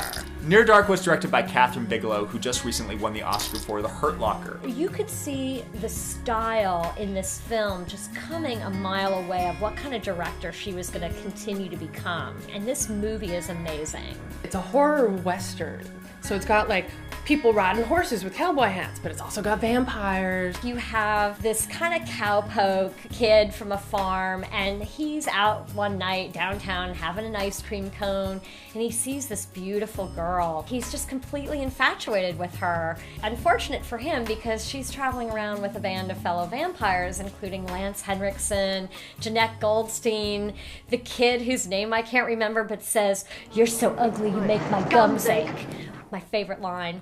So this cowpoke gets sucked into this vampire clan, and he's turning into a vampire, but of course it makes his stomach turn to think about killing other people. And the best scene is that bar scene where they're really trying to teach him how to go and hunt and kill, and they lock that bar and they just take the rednecks down one by one. To the patrons, they don't look like vampires, they don't have teeth, they don't come off that way, they just seem like a crazy family. And everybody in that bar knows that they're not getting out alive. And you have Bill Paxton doing this really awesome role. He's this shit-kicker vampire. They devastate the bar, and it's sudden, explosive violence. There's a beautiful waitress, and he kills her, and he fills a pitcher with her blood. Basically, Near Dark, to me, I think, is the ultimate boy meets girl, then boy has to meet girl's family for the first time. And the terror that comes with that. That moment when she goes, "I'd like you to meet my dad." And he's like, "Oh, okay." But dad isn't dad, it's Lance Henriksen, and and he's a badass, and it's Bill Paxton who basically represents the crazy brother. He's the crazy brother who plays football, but he doesn't play football in this movie. He has spurs and he tears your throat out. That's Near Dark to me. So many vampire movies. Oh, I'm going to rewrite the whole book on vampires. And what they mean by that is I'm going to rip off Catherine Bigelow's Near Dark. If you really want to see where Oscar-winning director Catherine Bigelow came from, you should really check out Near Dark. A lot of horror fans maybe haven't seen it because they're like, oh, that's just some weird vampire film. But it's actually like a really well shot, beautiful looking Western / horror. What you people want? Just a couple more minutes of your time, about the same duration as the rest of your life. If your blood just ran cold, that's a good sign. Next up at number 12, ladies and gentlemen, meet a troubled little boy named Joshua. There are lots of creepy kid movies, like The Good Son, The Bad Seed. Joshua's right up there with them. Sam Rockwell's performance in this movie, people talk about Moon and some of his other work. I think he should have got the Oscar for this one. He is just hilarious in this movie and terrific. The fact that Sam Rockwell's in it is the reason you should see it. How do you play a dad that realizes his son may be a murderer, Rockwell found a way. The mother's going through postpartum depression, played by Vera Farmiga, who interestingly then did another Bad Seed child movie called Orphan, which is actually really good too. There's so many elements going on to this movie, themes going on in this movie that are beyond just the fact that the kid is kind of evil. There's also the idea of the modern family in New York City trying to keep up with the sort of New York City Joneses, and they're stressed and they're dealing with this weird kid. All the while, you're kind of wondering, is this little kid, is he really dangerous? You start doubting yourself. Well, I haven't seen the kid do anything. Maybe he's not so bad. Maybe it's the father. Maybe he is a bad father. Maybe the mother is just going a little nutty. He's put in question. You're not sure exactly, is he a sociopath? He probably is.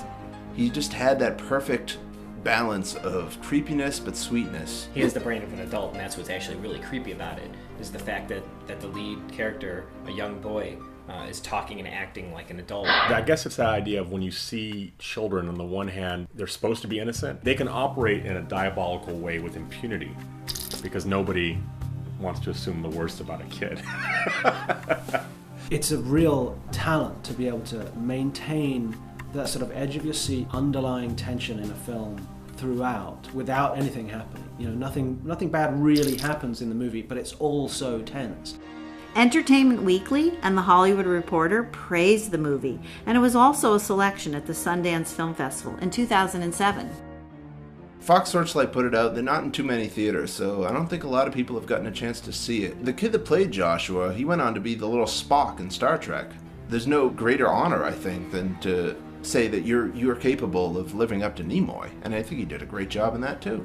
It surprises me how many people have not seen it, how much it was ignored, because it's really well made. And I've got to say, the last few seconds of that movie will make your skin crawl. You'll watch it again and again because it draws you in slowly, and then the last few seconds it just sort of catapults itself into this other stratosphere of horror.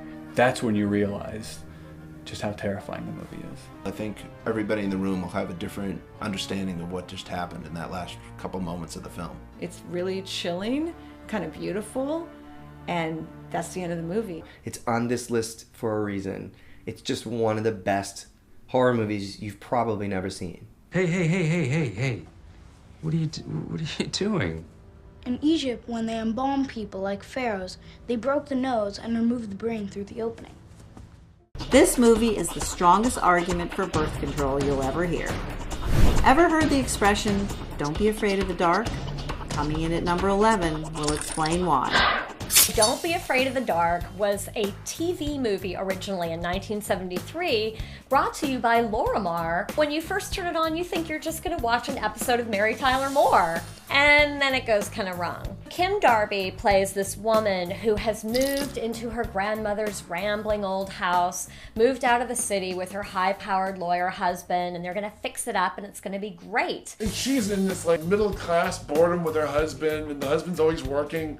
Nobody's listening to her. I mean, even her friends are kind of bored with their stories. There is a locked room in the house that has a walled-off fireplace. Basically, the openings to the fireplace have been all bricked up and steel bars, and basically the message is, do not open. The handyman's like, don't do it. Some things are better left the way they are. Surely all it needs is to be smashed open. Those bricks are cemented 4 deep and reinforced with iron bars. Some things are better left as they are, especially that fireplace. But no, she's got to open the freaking fireplace. They open a wall and it lets out these 3 goblins who somehow have some attachment to her. Oh my god, they've got these like pumpkin heads. They have these little slashing claws, black eyes, raspy mouths, and little chimpanzee bodies. And they come out in the dark and they want her soul.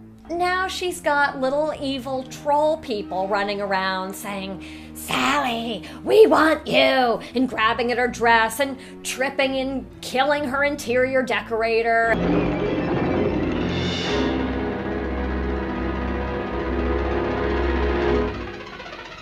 You thought you were having a bad day. The last 10 minutes of this movie are gut-wrenching. It's as scary as any real played in theaters film on the list. They grab her and they're dragging her down to the basement. And she's alone in the house except for the goblins.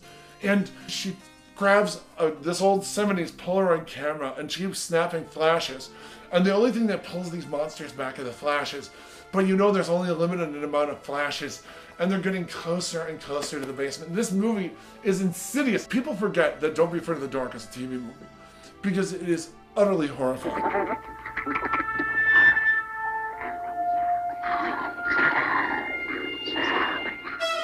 You are watching 50 Best Horror Movies You've Never Seen.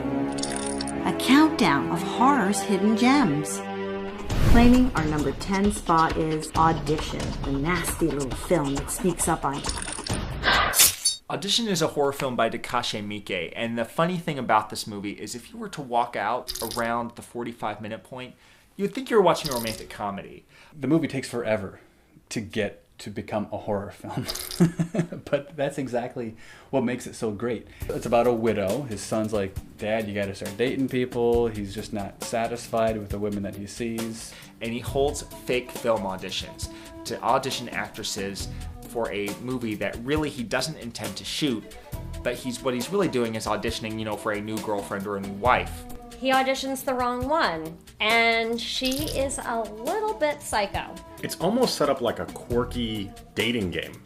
And then suddenly it turns into like this sadistic endurance test. Everything seems sweet, like it's going normal, but then she goes home and you see that she has a man that she keeps alive in a bag in the corner of her room. I'm gonna be honest with you, this one is hardcore. I've seen a lot of horror movies, and I can sit and eat a piece of pepperoni pizza during most of them. This one got under my skin.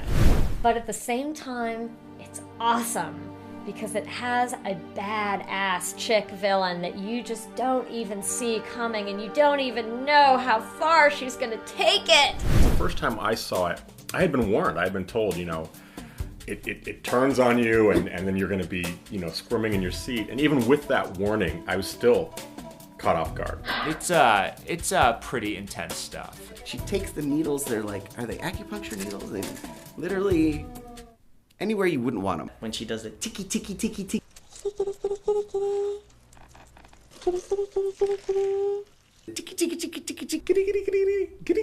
The needles in the eyeballs. It's like, oh man. Like you're... There is one scene, however, that cemented Audition into the hearts of horror fans. The scene with the piano wire.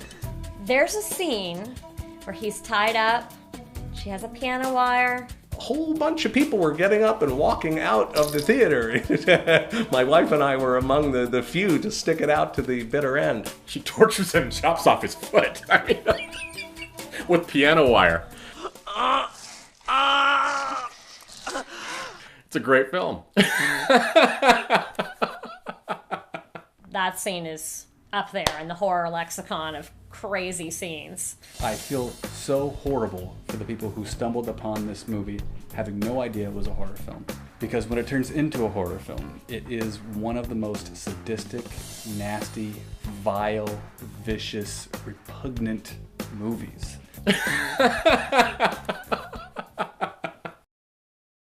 Go to this audition at your own risk.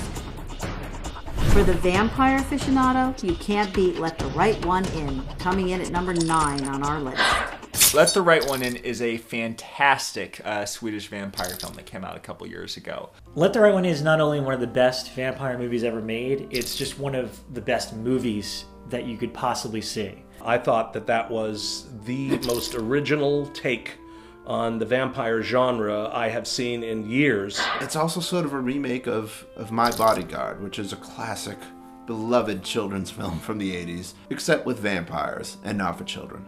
It tells the story of an awkward 12-year-old kid who's kind of being bullied at school, who befriends this awkward 12-year-old girl that just moves in next door, and it just so happens that she's a vampire. She kind of teaches him a little bit about how to stand up for himself, and vice versa, he teaches her maybe a little bit about her humanity. I think he reminds her what it was like to be a kid and have fun again. That kind of bond, I mean, if you think back to when you were 12 years old and what your friendships were like, this movie captures that perfectly. The title itself, it's talking about love. When you let the right one in, they won't hurt you. They're both so awkward and cute around each other. Like, she smells really bad, you know, because she's dead, and like he gets over it because he's her friend, and it's just really sweet.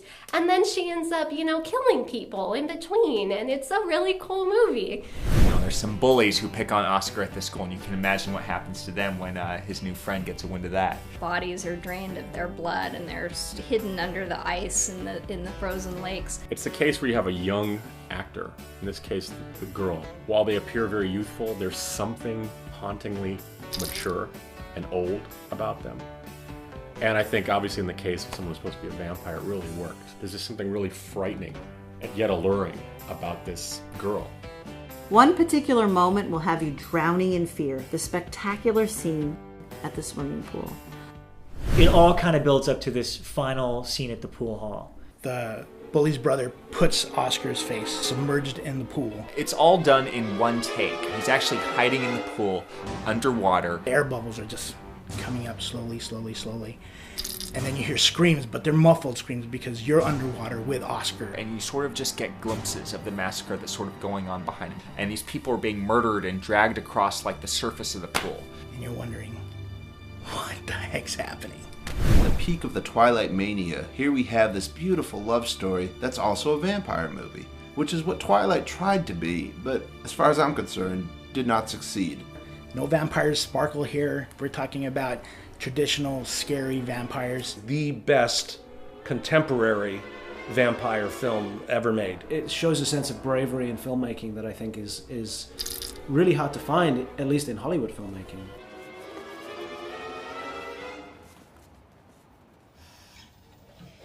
Let the Right One In is bone-chilling vampire brilliance, and you'll thank us for the recommendation. Another brilliant film claims our number 8 spot, the mind-blowing Reanimator. Dude, Reanimator. Saw it the first time when I was 14 years old. Me up. Reanimator is your classic mad scientist tale. With an absolutely iconic performance by the very versatile and talented Jeffrey Combs. Unforgettable. My first horror crush was Jeffrey Combs.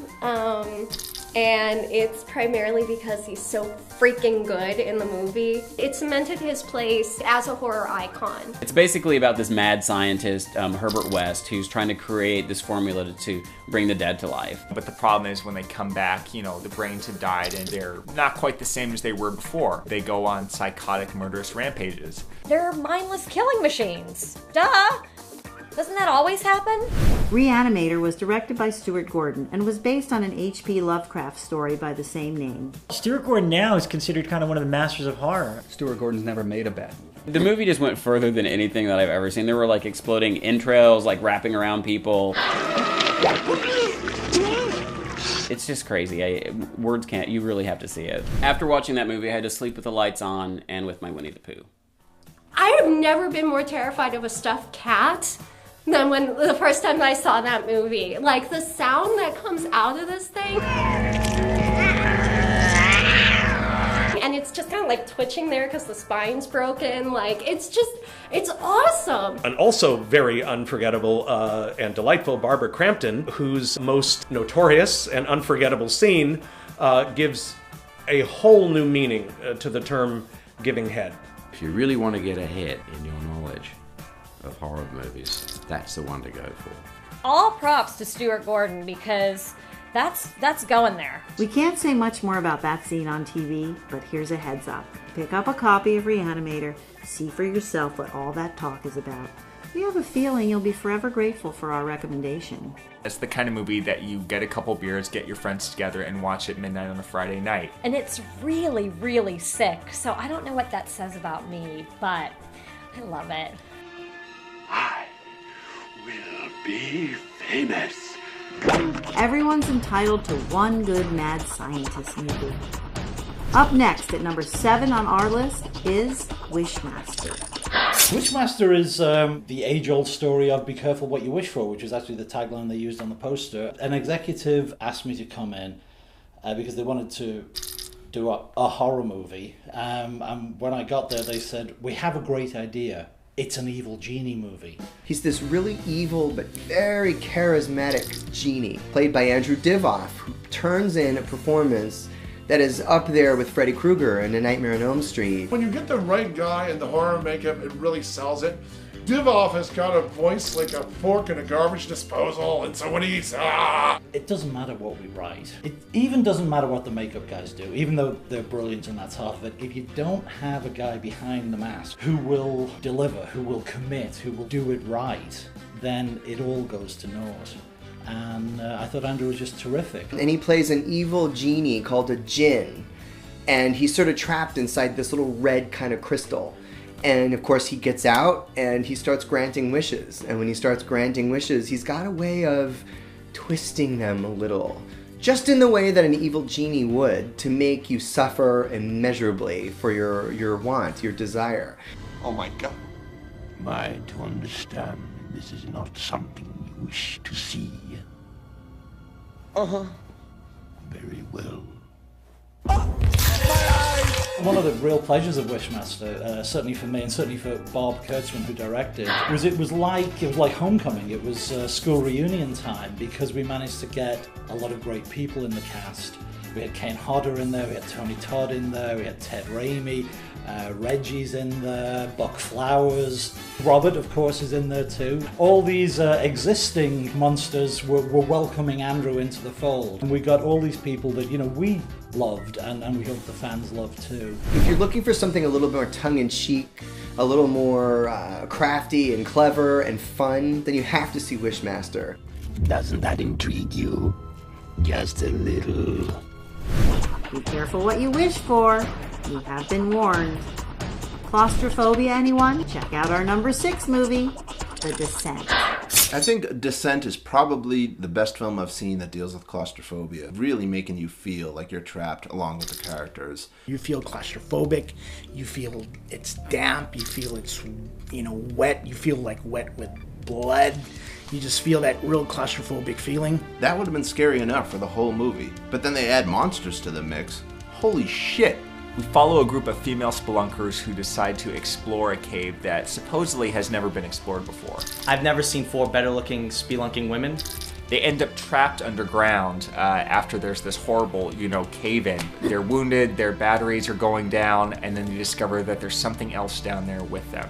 The cool thing about it is you've got this really claustrophobic setting. I mean, there are shots in the film where you're just like, you want them to just, spread their arms out because it's like they can't. They've got rock above them and rock below them and the left and the right. And then there's the monsters. The monsters in this Descent are some of the scariest monsters I've ever seen.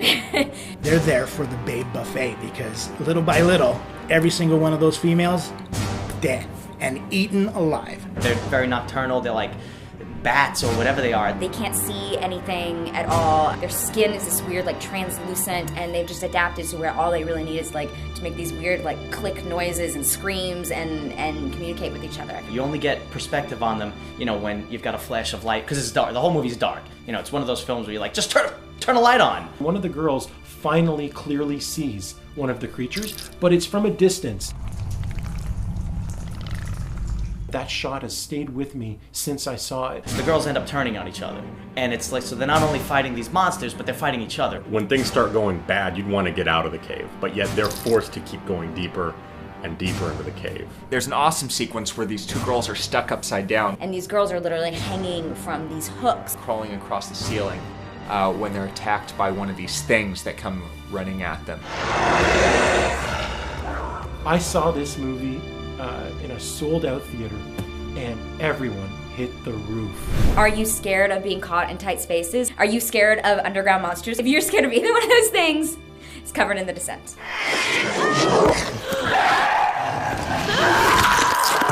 You are watching 50 Best Horror Movies You've Never Seen.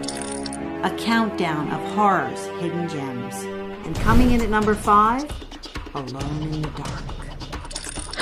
Alone in the Dark is one of those classic 80s horror movie gems. It's kind of a weird hybrid of slasher meets home invasion meets mystery. Like a lot of horror movies, Alone in the Dark kind of hinges on you buying into one thing that doesn't really make sense. The premise isn't the greatest because it's basically an insane asylum that the security's all run by electricity. This place, as soon as the electricity goes out, literally every inmate breaks loose.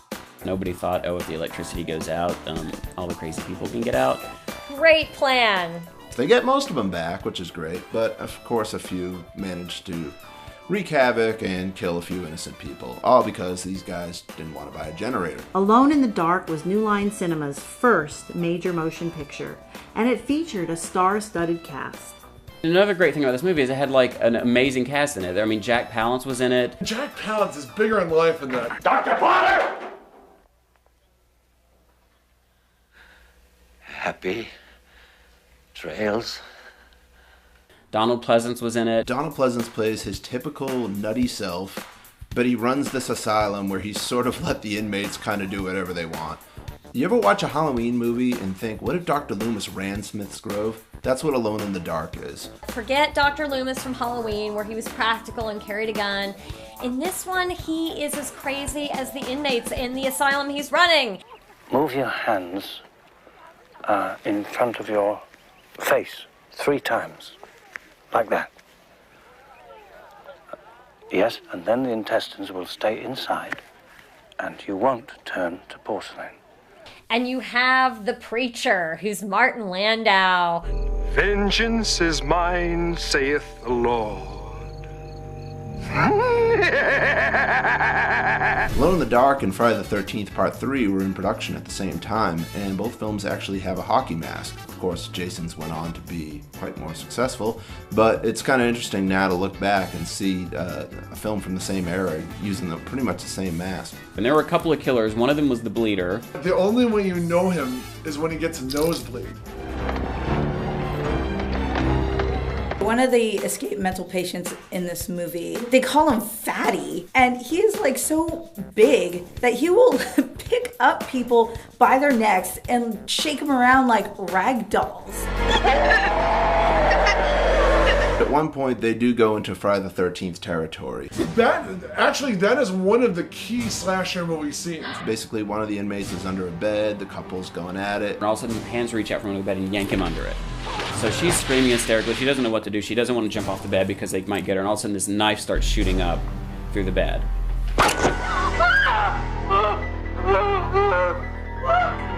But the studio wasn't just going for gore. They wanted to surprise audiences with a killer twist ending. This was 1982. It was really rare to have like a good twist ending. Usually it just involves some guy jumping out of something and screaming, and the girl screaming, and people scream.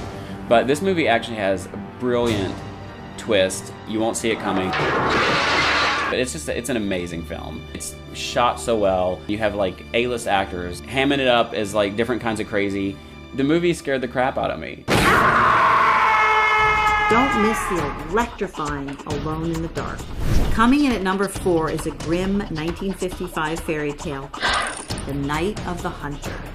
Night of the Hunter is a classic movie. It's the only movie that Charles Laughton ever directed, which is a really cool sort of note about that movie. I think it's a masterpiece. Robert Mitchum is one of his best performances. Well, I think Night of the Hunter is crucial not only for horror film fans, but for anyone who loves movies, period. It's one of the best movies ever made. Robert Mitchum plays Harry Powell, and he's a traveling preacher. The story of the film is Harry Powell is arrested for vagrancy or something like that, and he overhears a young Peter Graves tell the story right before he's going to be hanged that he has buried a large sum of treasure and only his children know where it is. Harry Powell gets out of prison, finds the widow, and woos her and tries to outsmart the widow, but the children know better. It's a modern-day fairy tale. He is the big bad wolf. These little children are Hansel and Gretel. And what I like most about it is that it's like a fairy tale. If you look at it for the visuals alone, you've got these two children that are trying to escape from this monster, and they're hiding out in barns, and they're going on a little boat down the river, and it's like The Wicked Witch. It's very much an ethereal fairy tale kind of a story. It's very clearly like a set and a stage, but the world it creates is so consistent and real that it succeeds in that goal of sort of creating a world that you can't escape from, even though it's a completely fantasy world.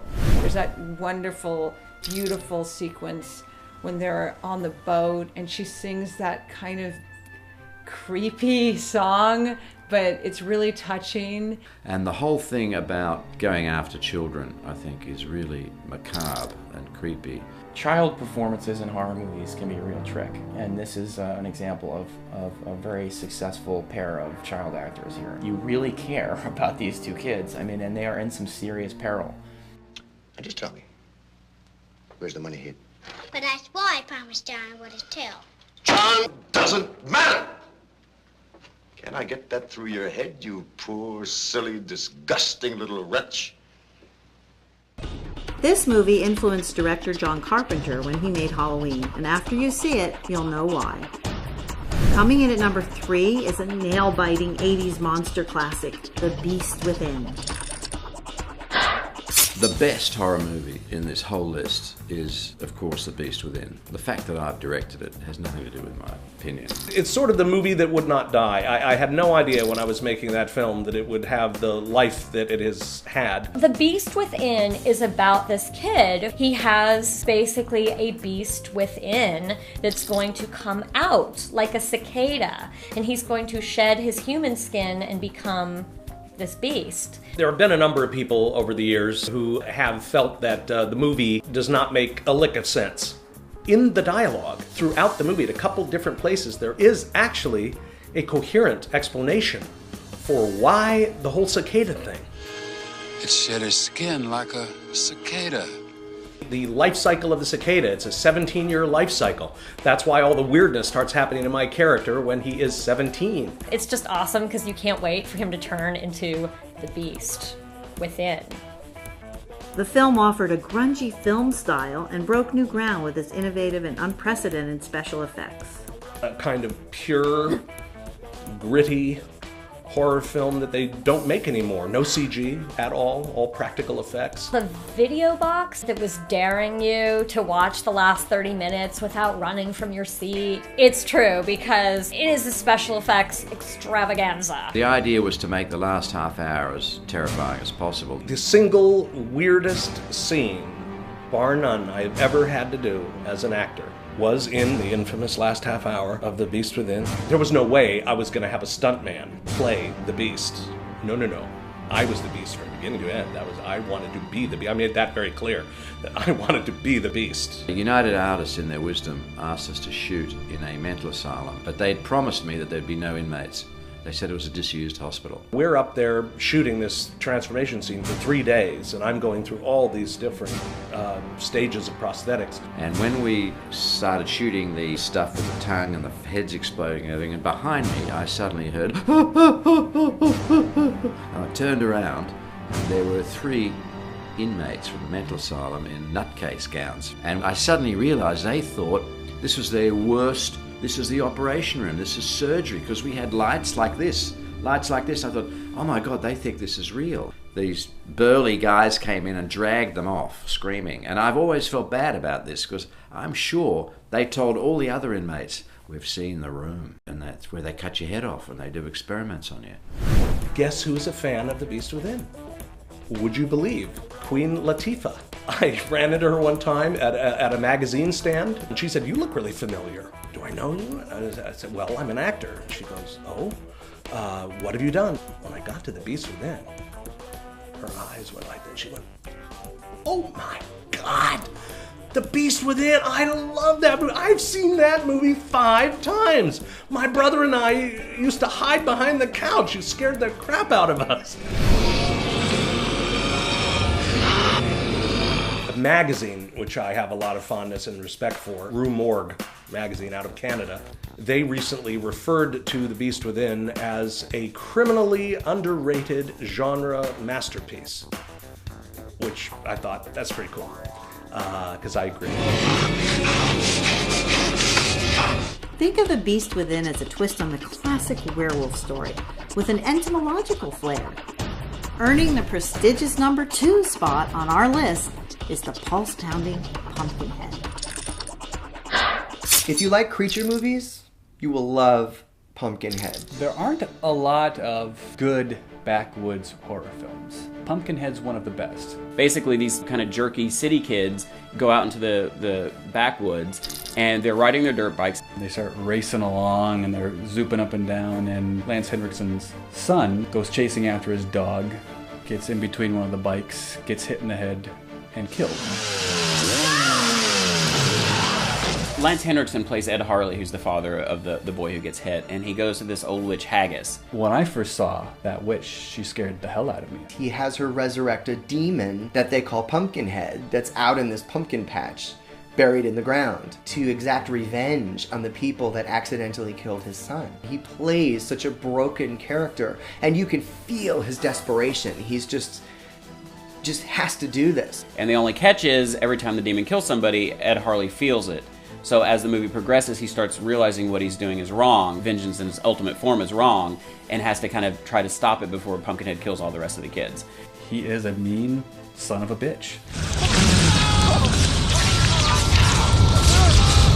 Part of Pumpkinhead's success, I think, is that it's directed by a man who made monsters for a living, Stan Winston.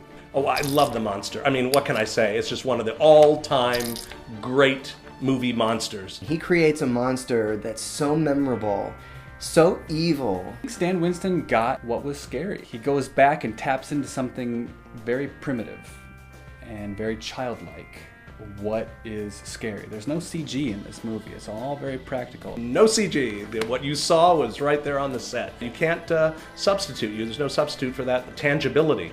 You can reach out and touch it, and it can reach out and touch you. There's a scene where Pumpkinhead picks her up and he basically cuts a cross into her forehead with his nails. It's very atmospheric, it's very creepy all the way around, but for some reason that scene was very primal. It's just a great, spooky, backwoods horror film. And it's required viewing for any casual horror fan.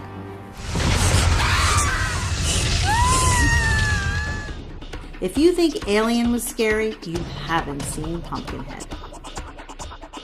The time has come to announce our #1 movie on our list of 50 movies you've never seen.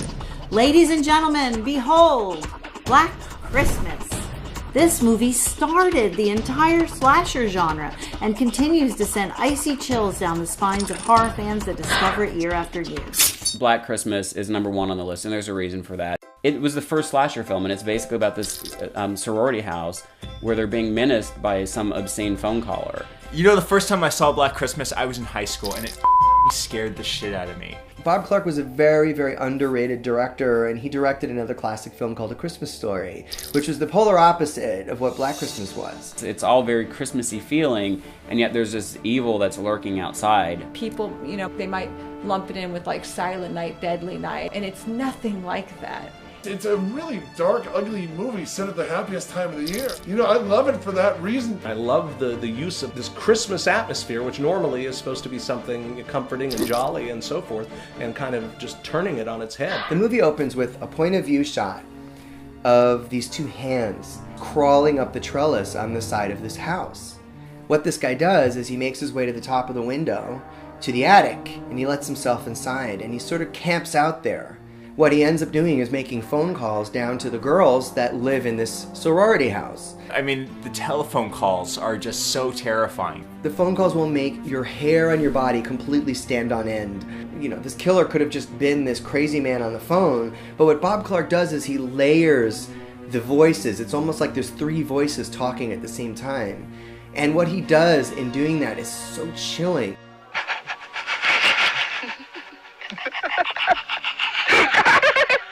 The filthiness, the sleaziness of the phone calls from this perverted phone stalker. You're surprised that at the time that the film was made that it would have gotten away with it because it's just so perverse. It's more of a detective movie in a way. There's a lot of creepy scenes in it, but it's really about the characters. And Margot Kidder like steals the show as kind of the lush house sister who's just like boozing it up all the time and talks like a sailor. And she's hysterical. Like, she has this really great line where she's sitting there with a cigarette and she's some guy is, you know, calling on the phone, and she's like, "Oh, shove it in a light socket." Oh, why don't you go find a wall socket and stick your tongue in it? That'll give you a charge.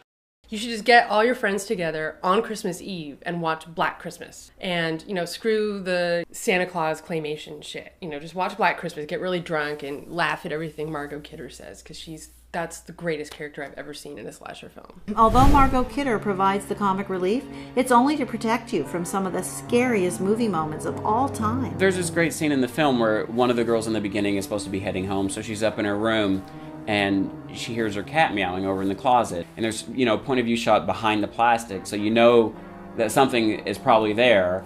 She gets closer and closer, and all of a sudden the plastic like leaps out. The 1978 film Halloween is clearly the benchmark film that ushered in modern horror. Without Halloween, you wouldn't have Freddy Krueger, you wouldn't have Jason Voorhees, you wouldn't have Scream, you wouldn't have Chucky. It ushered in that franchisable kind of horror. Well, what people don't realize is that the director of Halloween was friends of the director of Black Christmas. And Black Christmas did what Halloween did 4 years before, in 1974. And it really created the template that all those other movies, everybody thinks it's Halloween that created the template for that kind of thing. In fact, it created 2 templates, not only the point of view of the killer, seeing things through the killer's eyes and hearing the breathing and doing, you know, that device, but also the killer is in the house. The caller is in the house. The calls are coming from the house.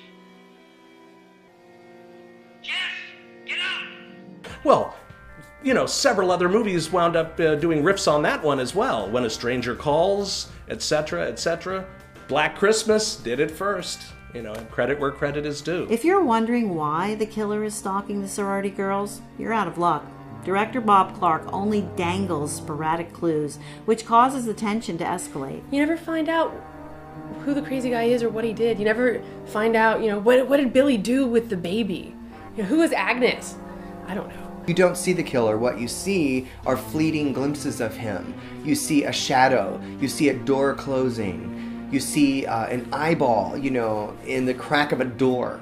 The killer is so menacing without you seeing him. It's never revealed exactly who the killer is. You never really get a good look at him, and I think that's actually the fear of the unknown is what makes this film so effective. Let your imagination fill in the blanks, and most of the time our imaginations are much more terrifying than anything you can put up on the screen.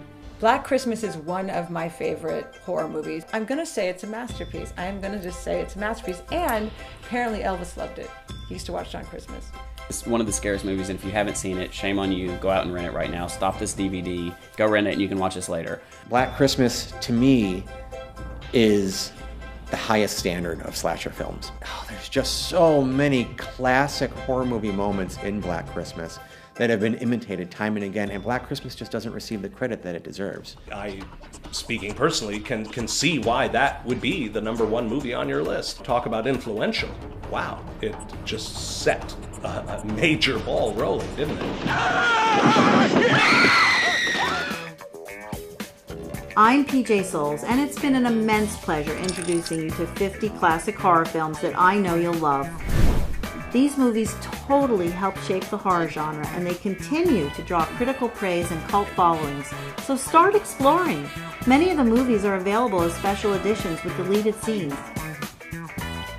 Thank you for watching.